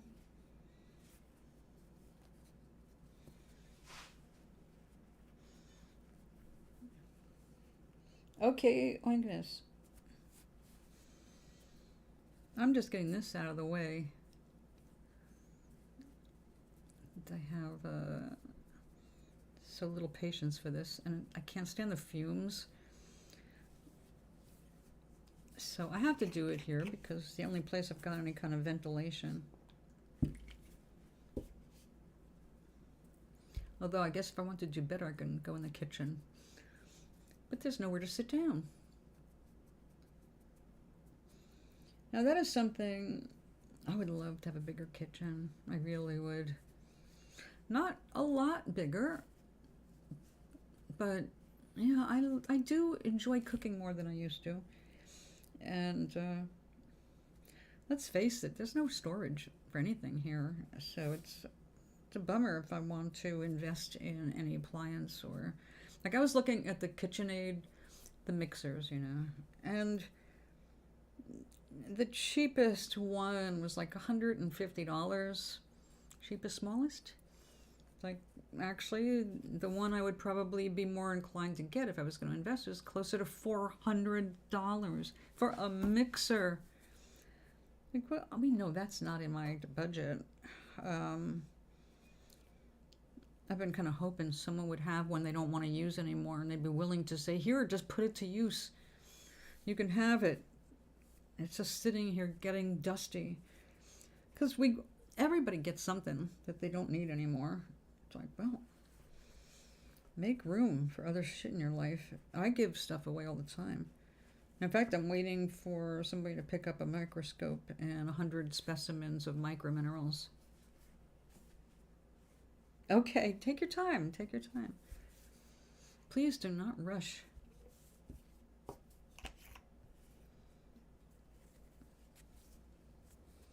I'm sitting here going, trying not to make horrible faces.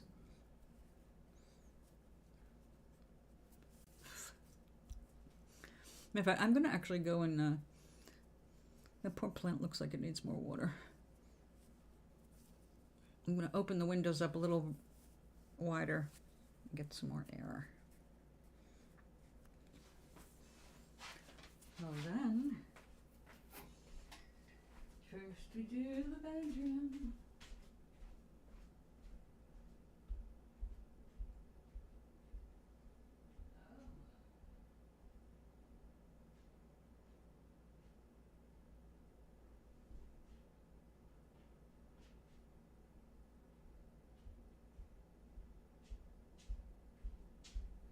Bedroom window is already open.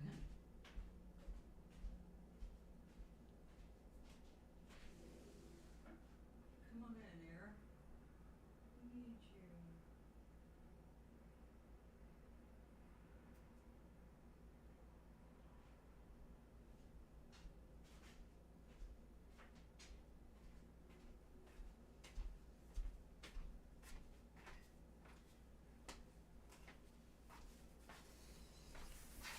Well, hopefully I can get a little bit of a breeze going.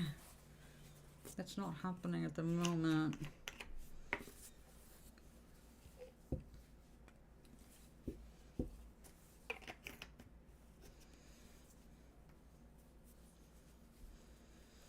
Now, I'm using a non-acetone nail polish remover, which is like slow motion remover. And it did just remind me, though, of another use of regular acetone nail polish remover.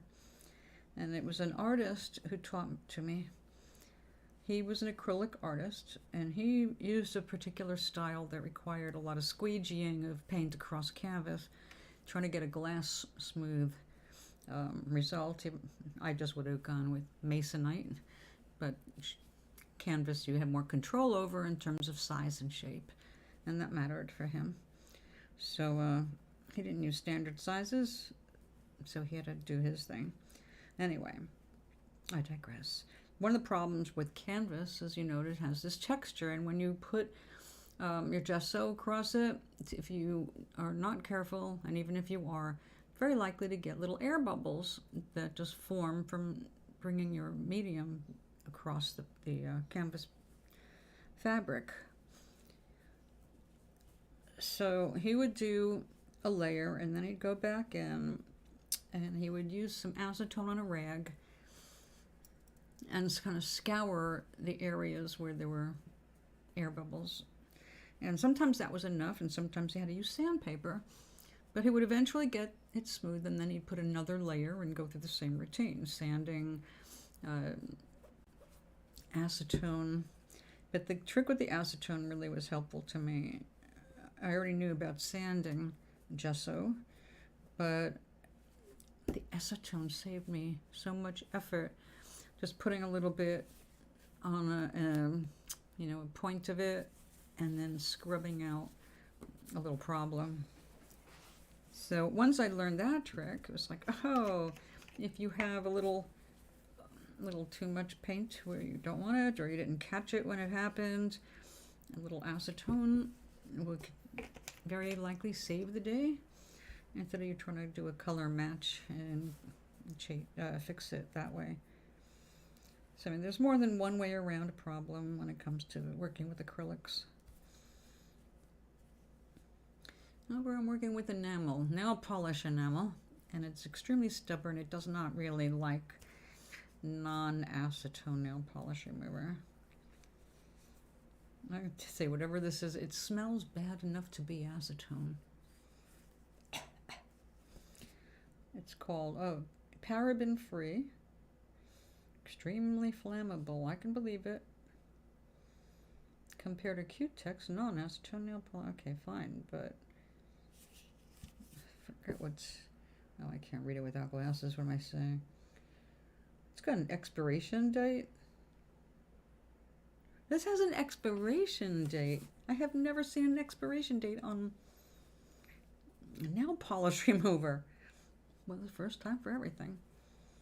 I don't know what happens to it if it expires. Well, the expiration date is in the future, so this working like crap is, I guess it just has no excuse. It's just crap. It'll be irritating and everything before I get this stuff off. Yeah, very, very slow. And this is like, it's got some tooth here. It should be working great.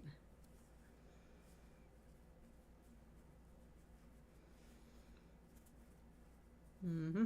Mm-hmm. 10 minutes ago, I tried this. We can't sing this song, it's against the rules.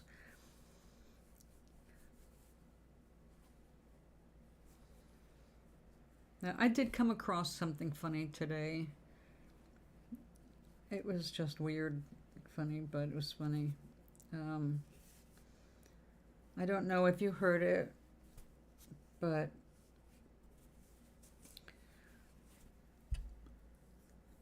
the phrase that Donald Trump is a pussy-ass bitch is now in the congressional record for the rest of the time that this country exists. Because somebody called him that in a tweet, and because it was about Twitter, somebody was able to quote it. And I don't really think that was that necessary, other than them proving that when that came out, I forget who it was calling Trump a pussy-ass bitch. Trump tried to get Twitter to take it down. He complained. He did not want anything insulting him on Twitter. And he tried very hard to manipulate and censor Twitter, which is what they're accusing Democrats of right now. They're trying to control it because of a suppressed Hunter Biden story, his laptop. Please, fuck the laptop. Anyway, I just was dying there. It's like, oh my God, my father was put into his foreword for his encyclopedia was put into the congressional record September 14th, 1964. And occasionally, I still read what was entered into the congressional record because I found it inspiring and just good words. And here, in the same congressional record, just years later, pussy-ass bitch, in reference to an ex-president, Like, wow, that's going to live forever. So PAB, hashtag PAB is trending, I guess. And that's what I got up to this morning. It's like, really? Too much. Just too much.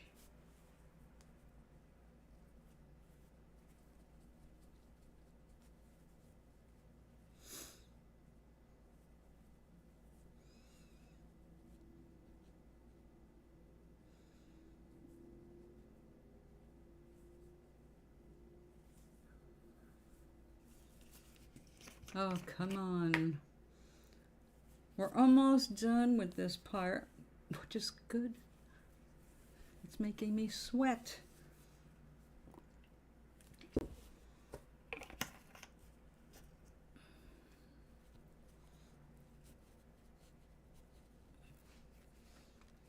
That's when you go and get your nails done, you get to soak your feet, or soak them, right?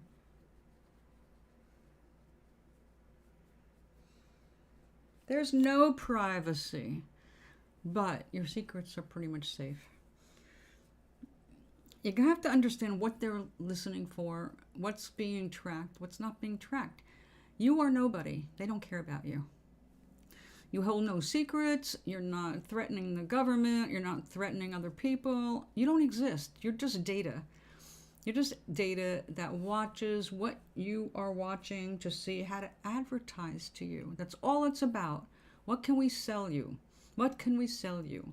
Oh, this person was looking at that. They might be interested in this. Here, let's all sell. That's it.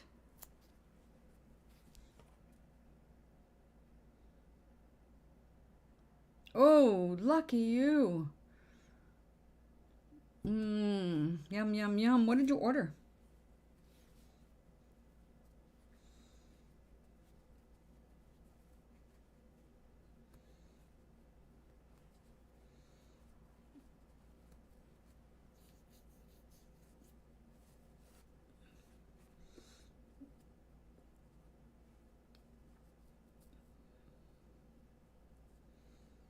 Oh, that's good.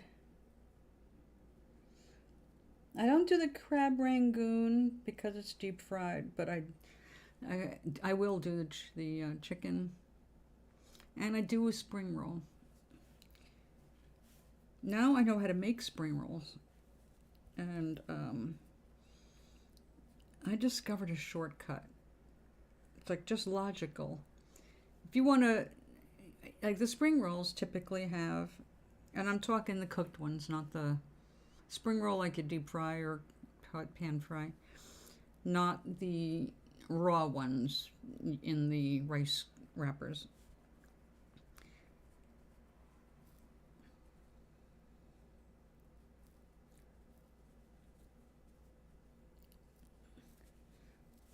Now see, I don't get that. I order Chinese food. I go through a specific app, Beyond Menu. They have 3 of my favorite Chinese food restaurants on it. So I go there and I don't get anything Chinese.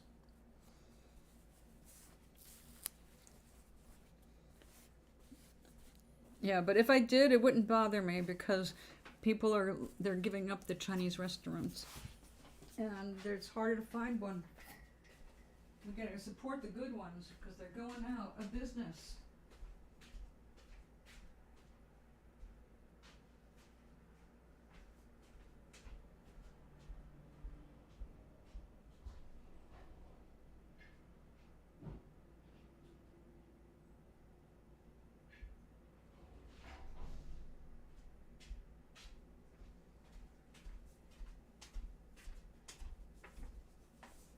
All right, Meg and anybody else who does their nails.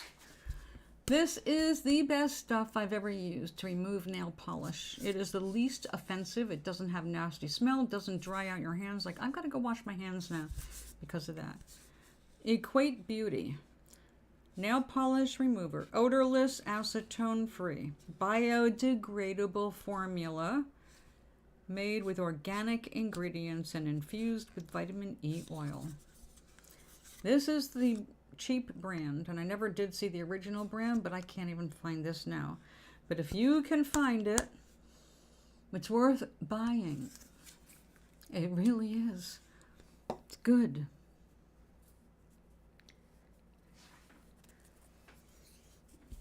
Yeah, they can advertise you anything. That doesn't mean you have to buy. They can't force a purchase.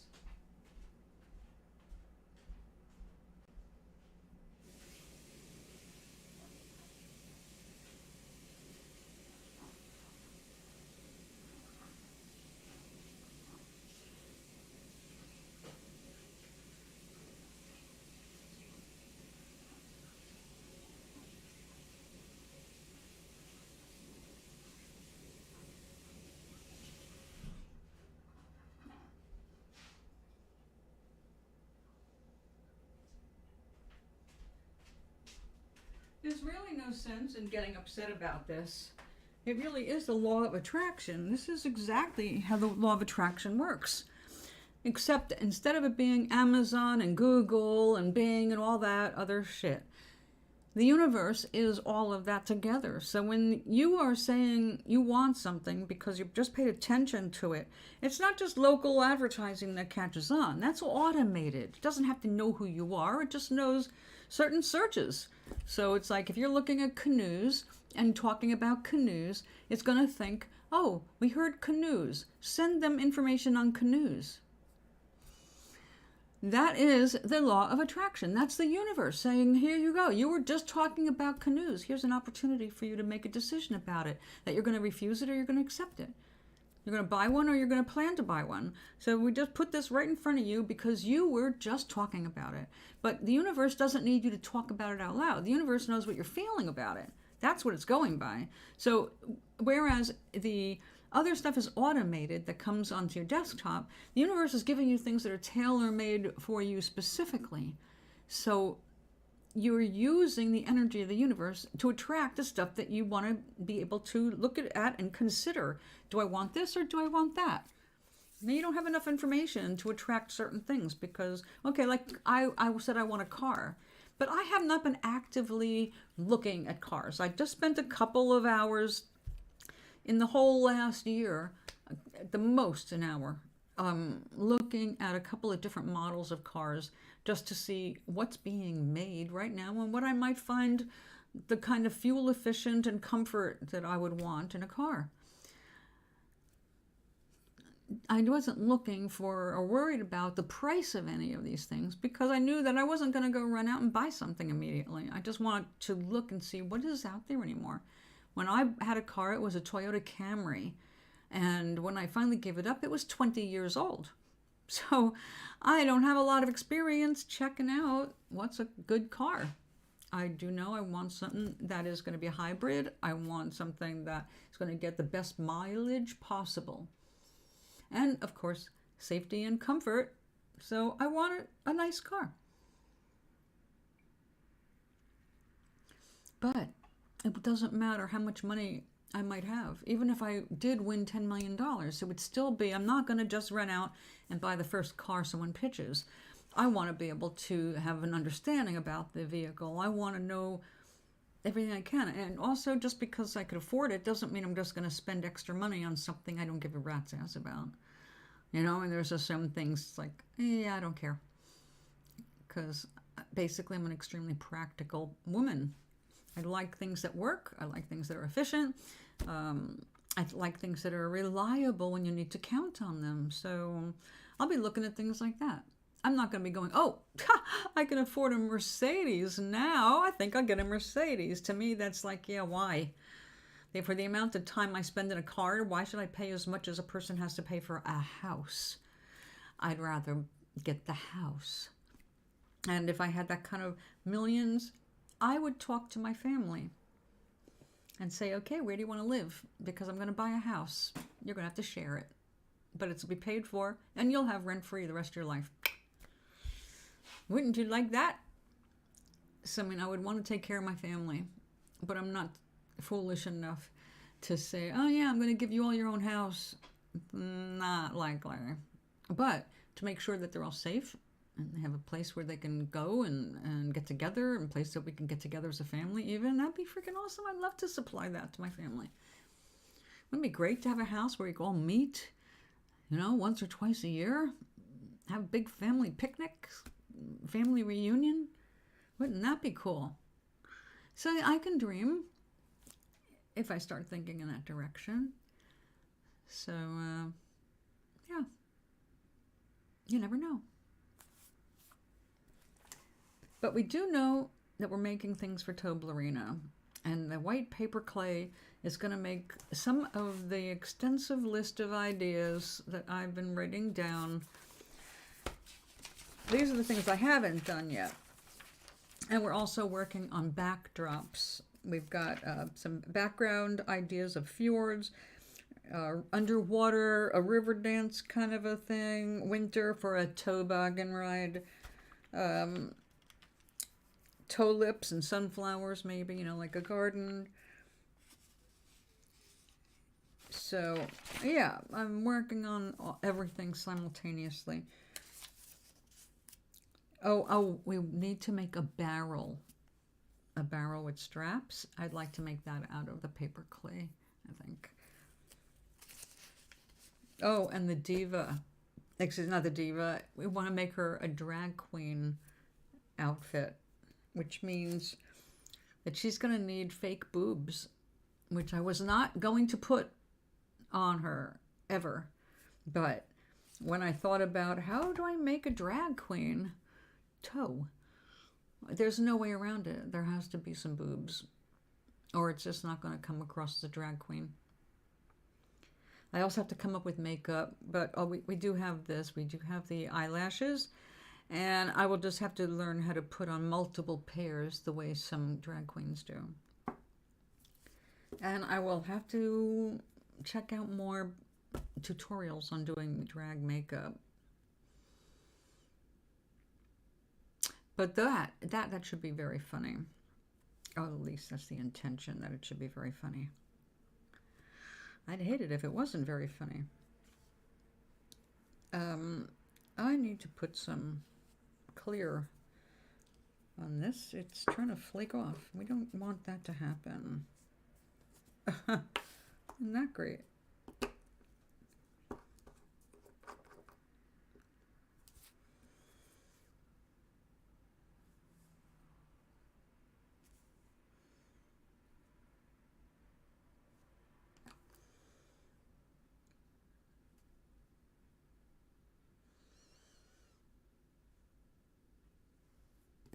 Now you can't use water-based stuff on this because it'll make it oxidize. The gold will turn black. Misty Violet on TikTok is a drag artist that goes on. Oh, I love that. Yeah.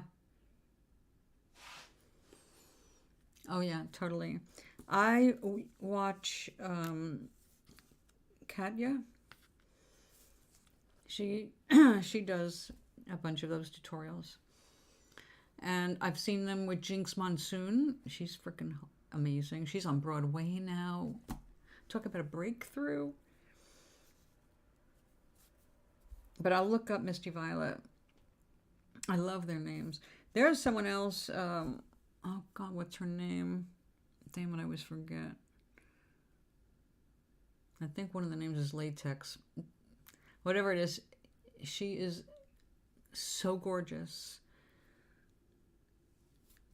I'll have to see who she is again. The satyr knew who she was. I could not remember her name, but he knew exactly who I was talking about. It's like she's kind of newer on the scene, young Asian, gorgeous, but tall and thin. And she put up a vid of the quick changes, doing amazing positions like, an acrobat kind of a pose without the drag and then with drag. And every one of them was just like, every woman wants to be you, honey. Every woman wants to look like you. Holy shit. You're gorgeous.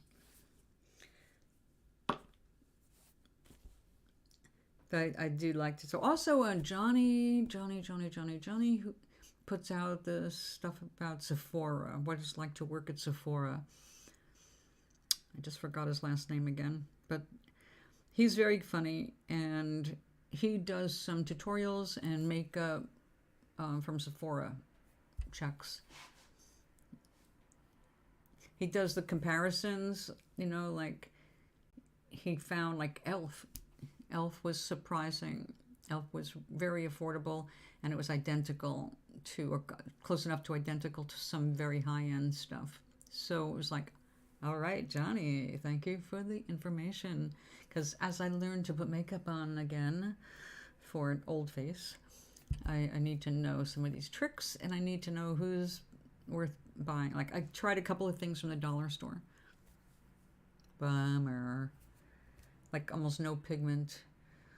I was like, I'm just putting this stuff on my face for nothing. It's like not doing anything except, no, it's doing nothing.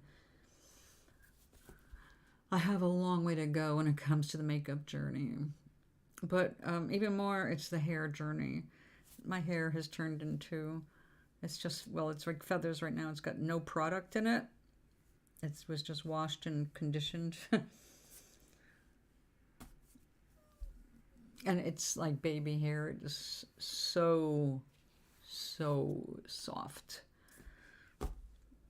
If I take it down, it'll just be a cloud. So I'm not taking it down. So that's my big complaint for today, a bad hair day. But that's like my norm anyway these days. So it's like, oh, another bad hair day. And it's been like threatening rain all day, but not quite. Where is my...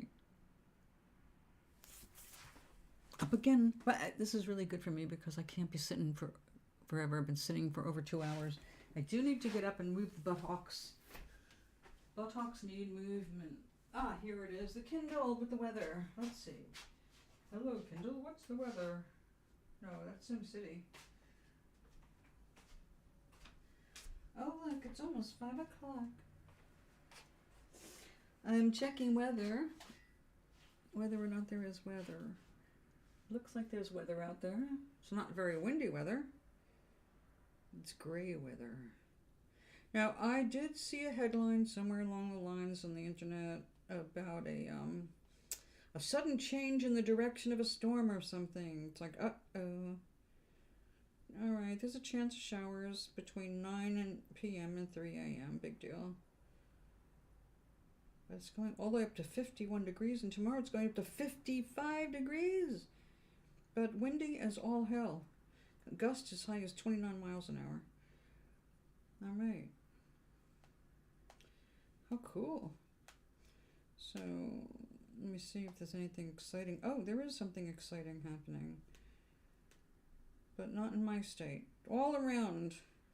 Okay, Massachusetts is getting slammed. Okay, but Connecticut is still reasonably weathered. Welcome back. I was about to resonate after checking the weather. But that tired me out so much. Just stand up there. So, I did not know about a scam job. Oh, wait a second. Disco Biscuits, is that what I'm reading? That is a lovely name. I love it.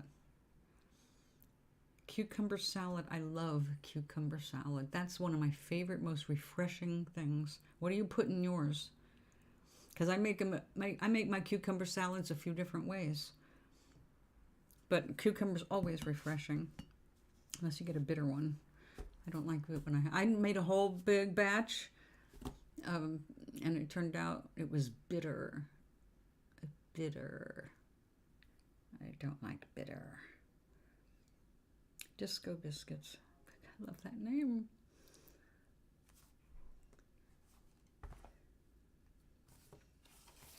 Let me see when I'm supposed to get my experimental thing. Oh, Maui sent me something. Oh, a while ago. It's an attachment. Oh, by the way, don't send me stuff that's on Facebook. It's so hard for me to get, especially if I have to join a group to see it. I'm not going to join a group. It will not happen. Oh, there it is. Don't let yourself be controlled by 3 things. You sent me something from Facebook just after. Okay. I'm looking at it on my browser. Wait a second.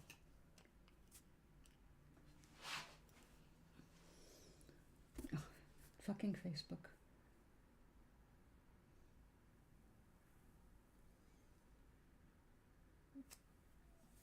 Oh, I remember that guy. Just what I need. Something disturbing. Grab a tissue before seeing this today.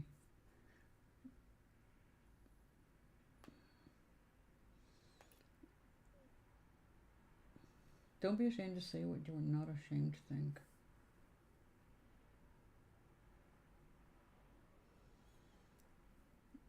It doesn't come up.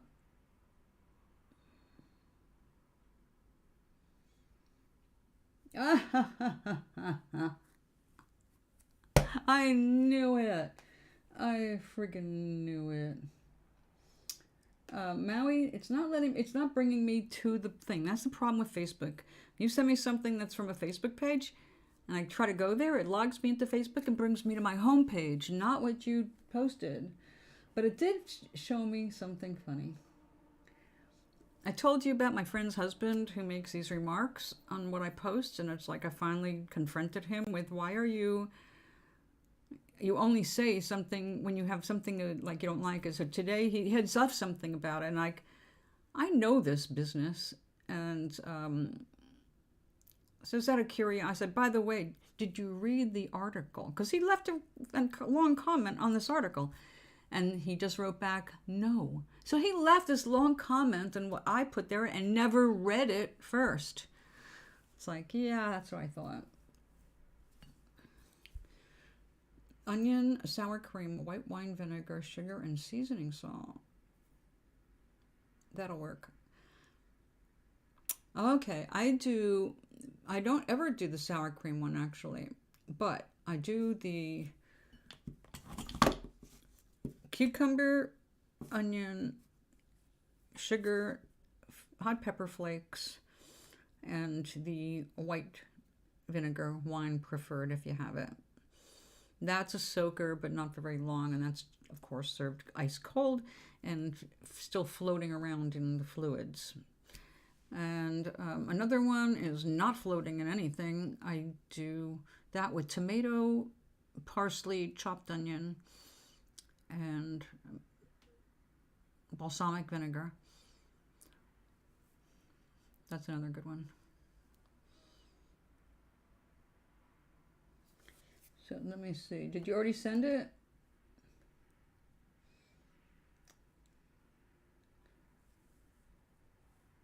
Okay, hold on. It's trying to download.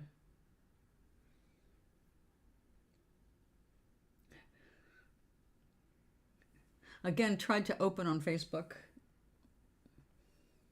It's Facebook. But this one might come up. I have to join it? Nope. And it took me away from it again. Unless I join it, I can't access it. It just goes right on by. It's all right. I'm pretty up to date on important things to remember. Sally, hello. You do yours with Greek yogurt. Oh, that's a good one too. Mint, olive oil. I do the mint too. I like that. Stop scrolling if you want to get smarter and just... Oh, shut up. Wings of encouragement.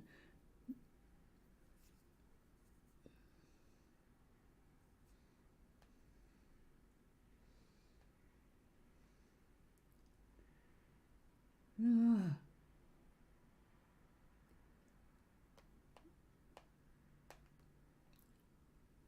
Oh, God, I hate that crap.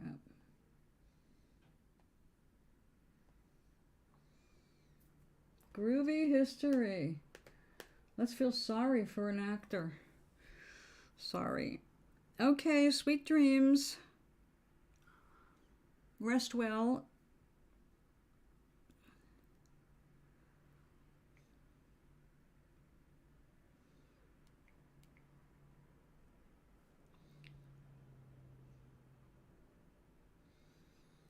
Doc, if it's just 3 things, you may have to actually type them out.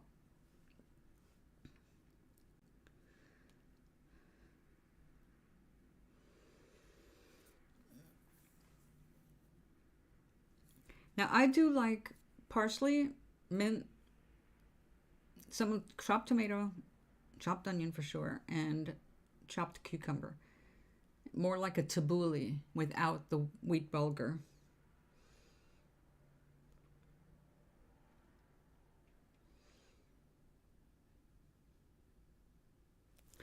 Now, sometimes you read something that just, you know, the person's talking about themselves. There's this guy who uses an image like a wise Asian monk for himself. And he's all about introverts. And if you go by what he says, introverts are the smartest, most brilliant, the best, the most empathetic, the most understanding people on the planet. And that's it. They're mind readers. They're so good at empathy. It's like, okay. Being an introvert, actually most people are somewhat introverted when it comes down to it. Everybody has their times. Not everybody is an outgoing, person. But elevating introverts over extroverts or extroverts over introverts is really just stupid. Just be yourself and be flexible for the different circumstances you're going to be living through.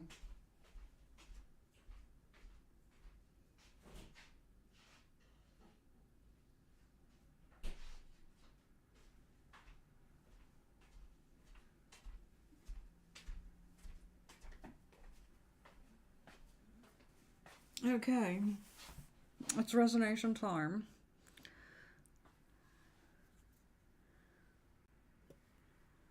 Ah, it's not over here, it's over there. So this is doing good. All right, it's dry. Now they recommend that you use hairspray for the technique I'm going to use tomorrow. Excuse me. I don't have anything remotely like hairspray, not even for this. I use a gel that you put on your fingers and do this kind of thing too. I don't know how to use anything else. But I will get out the stick pins and we will use this. This is very reliable. And if it's too shiny, oh, that is a problem, isn't it? It gets shiny. Ah, I got it. I can thin it down with water and soak it, form it, and let it harden. That's what I'll do tomorrow. So this is going to require a piece of styrofoam, which I have, and pins, which I also have. And we will turn this into our first pirate bandana. Somehow. I can't do it all on this without removing this. But I will probably use my real toe ballerina, to get the right shape and run a piece of thread through it to hold it in place while I do all the other stuff. So this is going to be fun. We'll get that ready.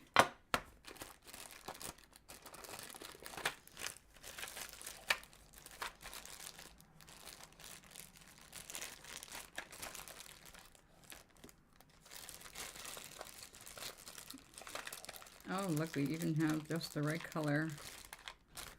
Look at that. Okay, and the threader.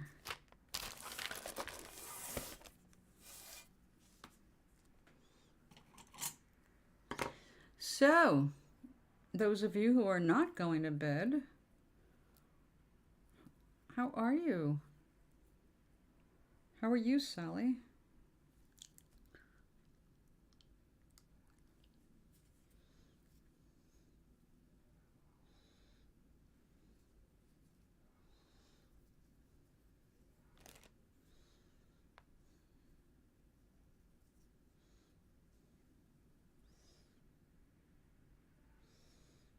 I don't think we need that much. Getting carried away with myself. Oh, you poor thing. I know how you feel. Usually by the time I say I'm going to order Chinese, I'm already so hungry that I had to order takeout. It's like I'm too hungry to make a decision about what I'm going to cook because nothing is working here.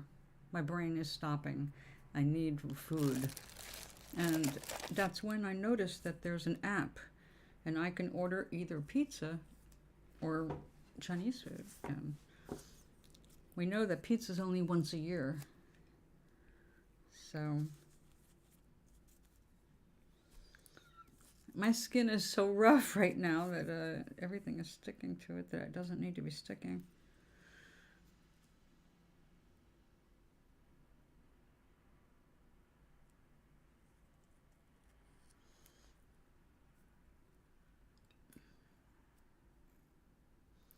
Yay! I love this little thing. I can't thread without that little piece of metal.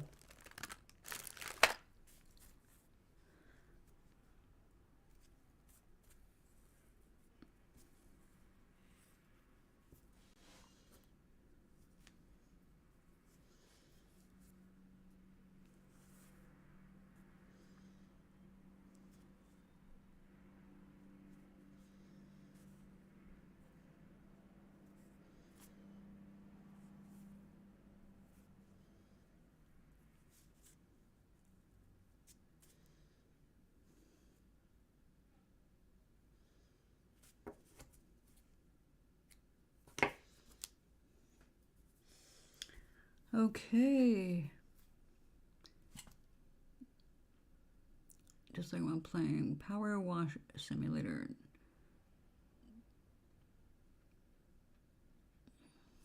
I'm sorry.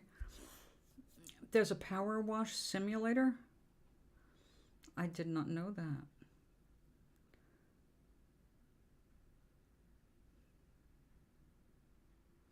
Oh yeah, I only do it once a month. Matter of fact, I went 2 months without being able to afford takeout.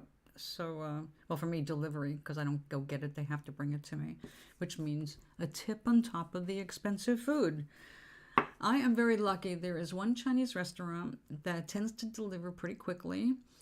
Not counting the tip, it's actually pretty reasonable, and the prices are low enough where, well, no matter what I do, I'm looking at $30. It takes $30 for me to get dinner delivered. It doesn't seem to matter what it is. It's going to come out to $30. So that is a big amount of money for one person. I do end up with enough food for 2 days. Nevertheless, that's a lot of money for me. It's just, on a fixed income, there's limits. I can't go crazy. Temptation's always there, but 99% out of 100, my intelligence interferes with me just spontaneously buying things like that. Oh, I can understand that, actually. I can understand that. I loved playing with a real power washer.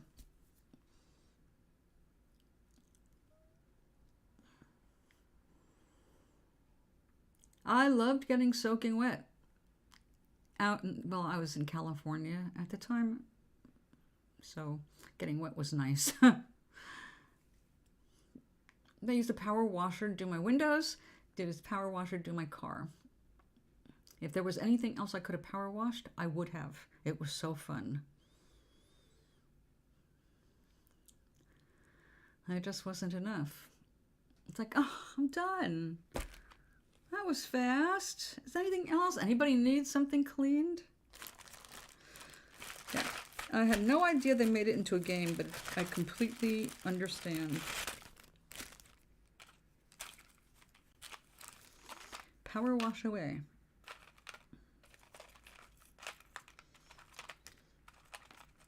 I have been so busy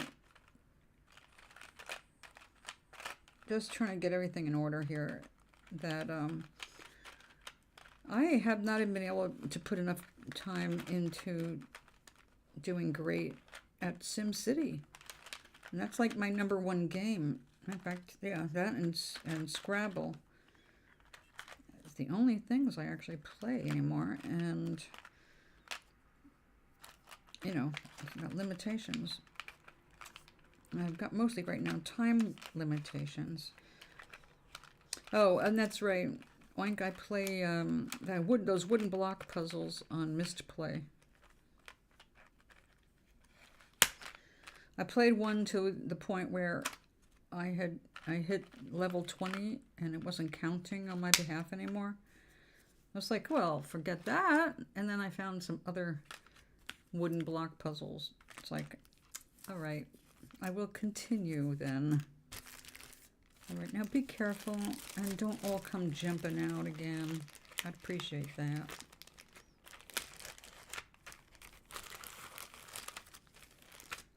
Thank you.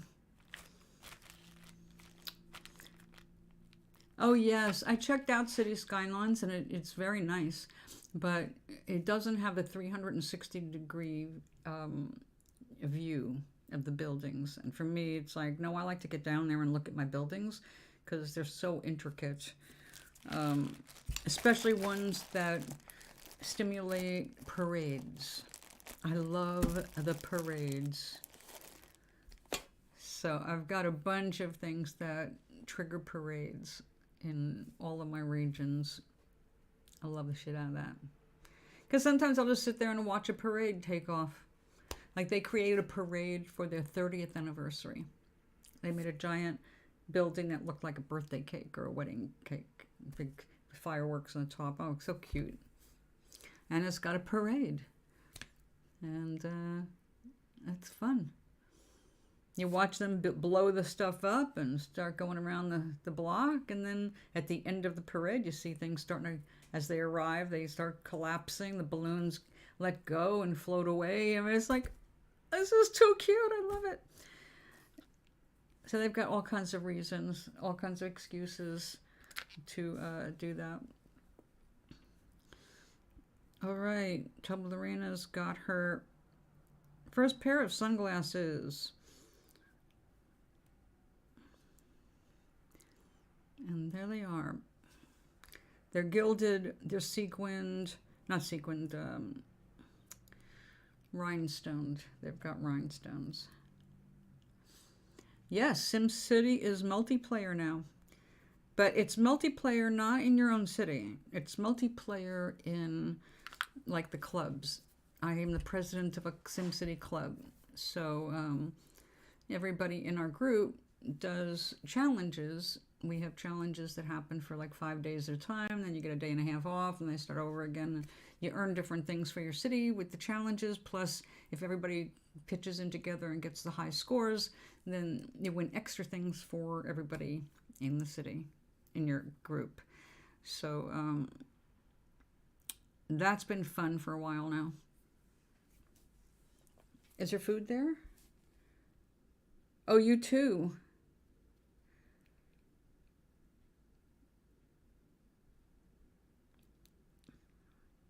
Haven't thought about that, but it looks fun too. With House Flipper, do you have to improve the property and then sell it? Is that how that works?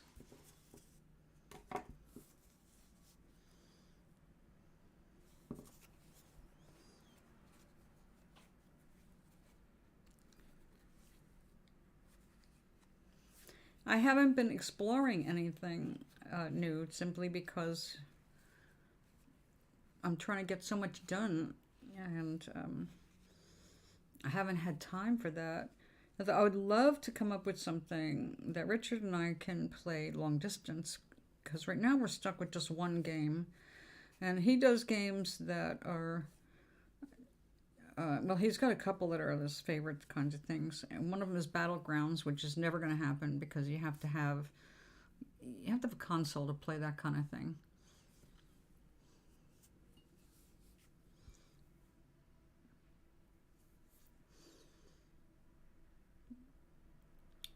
Ah. Well, I'd be good on the repairs, but I'm not great with design. I like looking at some of those little shows on Netflix where they turn things over really super fast, just to give me ideas of how you can do shelving, for an example, because I really am not a decorator. I have my limits. I recognize what they are.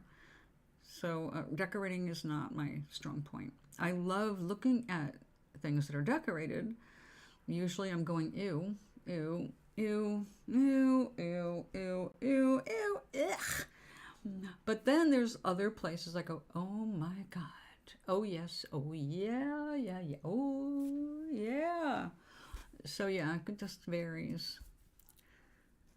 But I have never had a house that made me go, oh yeah, I love this house. Our first house I did not like at all. I didn't like the shape of the house. I didn't like the shape of the house was in. I hated the shape of the property. It was a triangle.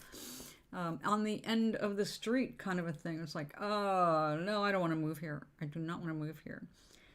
But long story short, we moved there. I did not like it. But the deal was, if I said yes to the purchase, the second bedroom would be my studio where I could do my writing and art.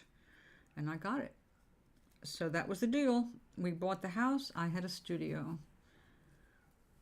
And I did love my little studio. It was problematic for painting with oil paints because of the fumes of the turpentine. Terps are stinky, even the ones they call it no odor. Oh, bullshit. It's got plenty of odor. It's got so much smell you go, if this is the low or the no odor, what does the real stuff smell like? And it turned out I preferred the real stuff. It was less irritating for some reason. So you got to watch the marketing on that kind of thing. But yeah, I loved oil paints. They just require that you hang them up long enough to dry. And that was a problem in my house because we had cats. And cats shed. Hair goes up in the air and it sticks to wet paint and becomes part of it forever. So it was like, nope. All right, yay! Food. I'm going to have to do something about food myself. Actually, I had already decided. I try to mix up my proteins, so I get a variety. So tonight is a piece of tilapia. So it's still in the freezer. So I could take it out last minute and put it in the frying pan. Which is the only way I think tilapia is okay being cooked, right? It's easy to overcook tilapia. I don't think I can do tilapia in the air fryer. It might be too much for it. I don't know now. Maybe I should do it that way. I don't know. Oink, what do you think? Tilapia.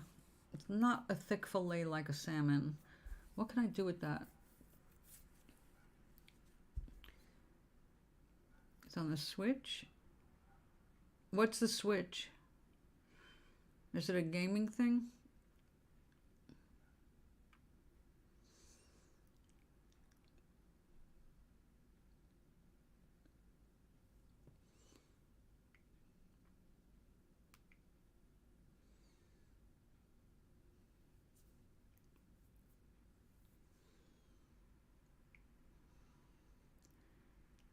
Oh, there is a...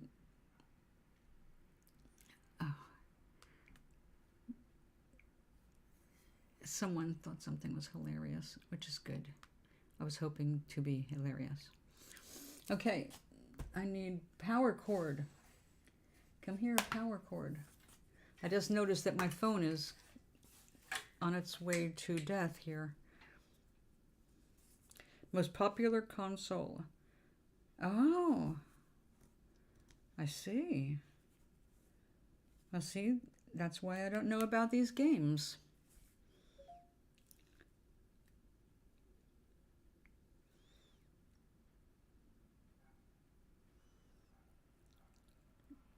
I couldn't go shopping for those things. I wouldn't know what to go for.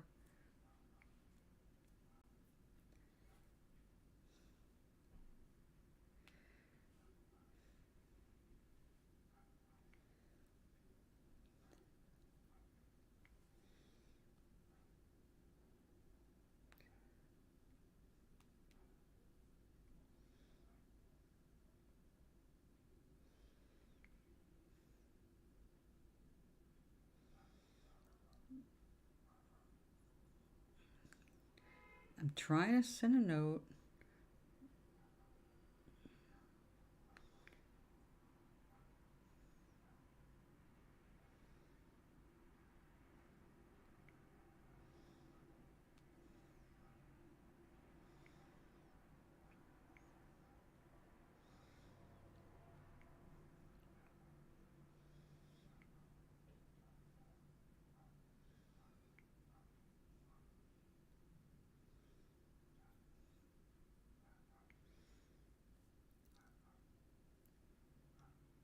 Good little system. I like the idea that it can be hooked up to the TV. That's great. And now I'm being given a TV. Am I entering the modern world? Ah, okay, is it? I've got my Kindle, but my Kindle is dying. The poor little processor is wearing out. It's not happy.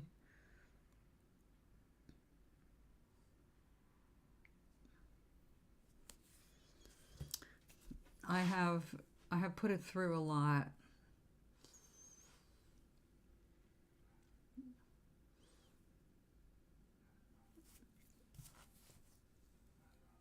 No kidding. Oh, I guess maybe that's something I should look into.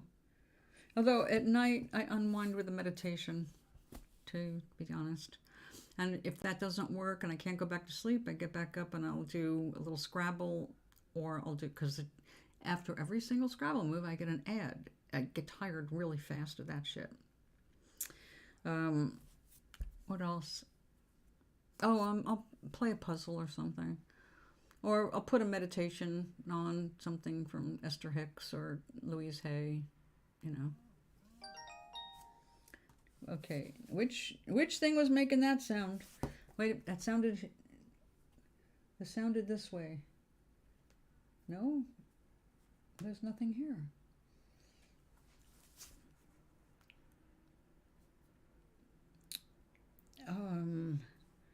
Oh, I see, okay. Hey.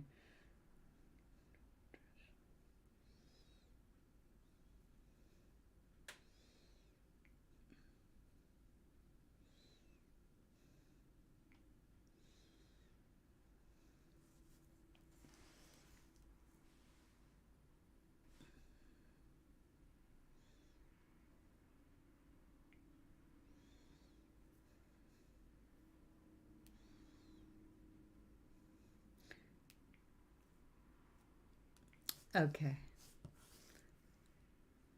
Let me get back here. This is frustrating.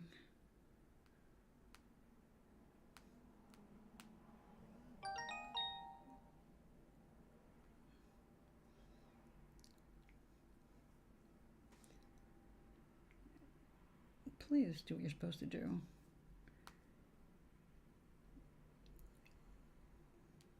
Puzzles, visual novels. Visual novels? What?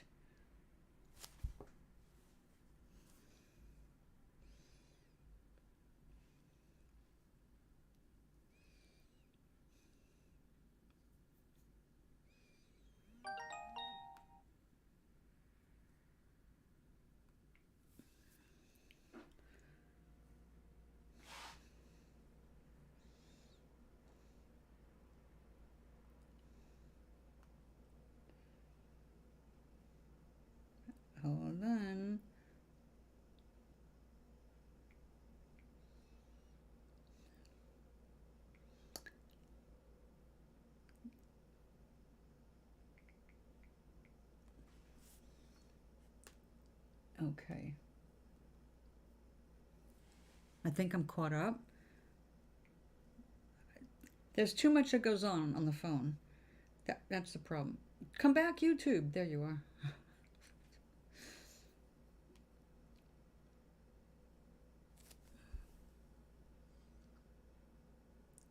I have to look this up. And here we go again. Okay.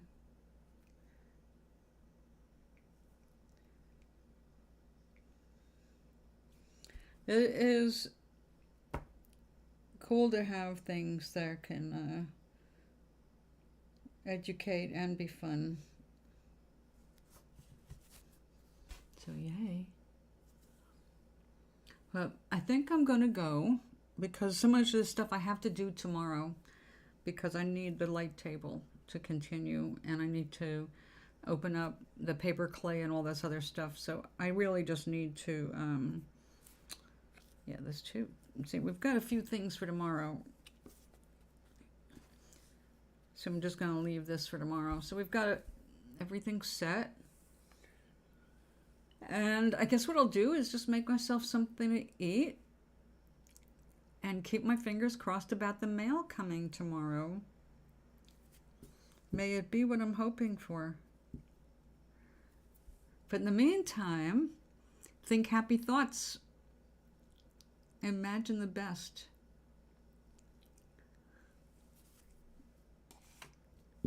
Are we lucky tonight and for the next week?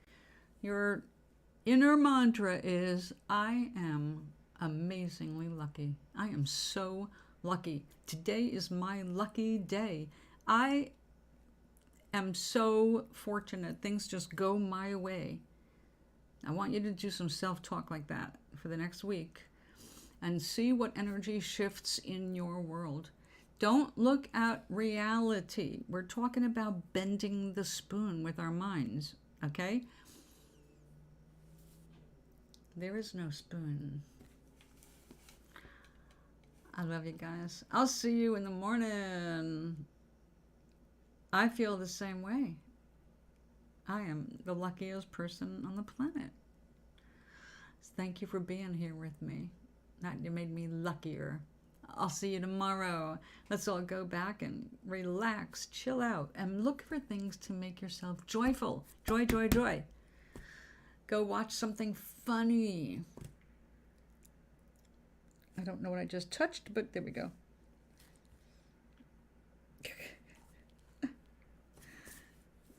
Where's my hearts? My hearts. Give me my hearts.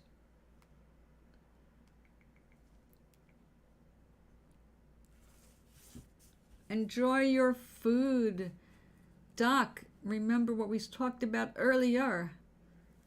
Use your power.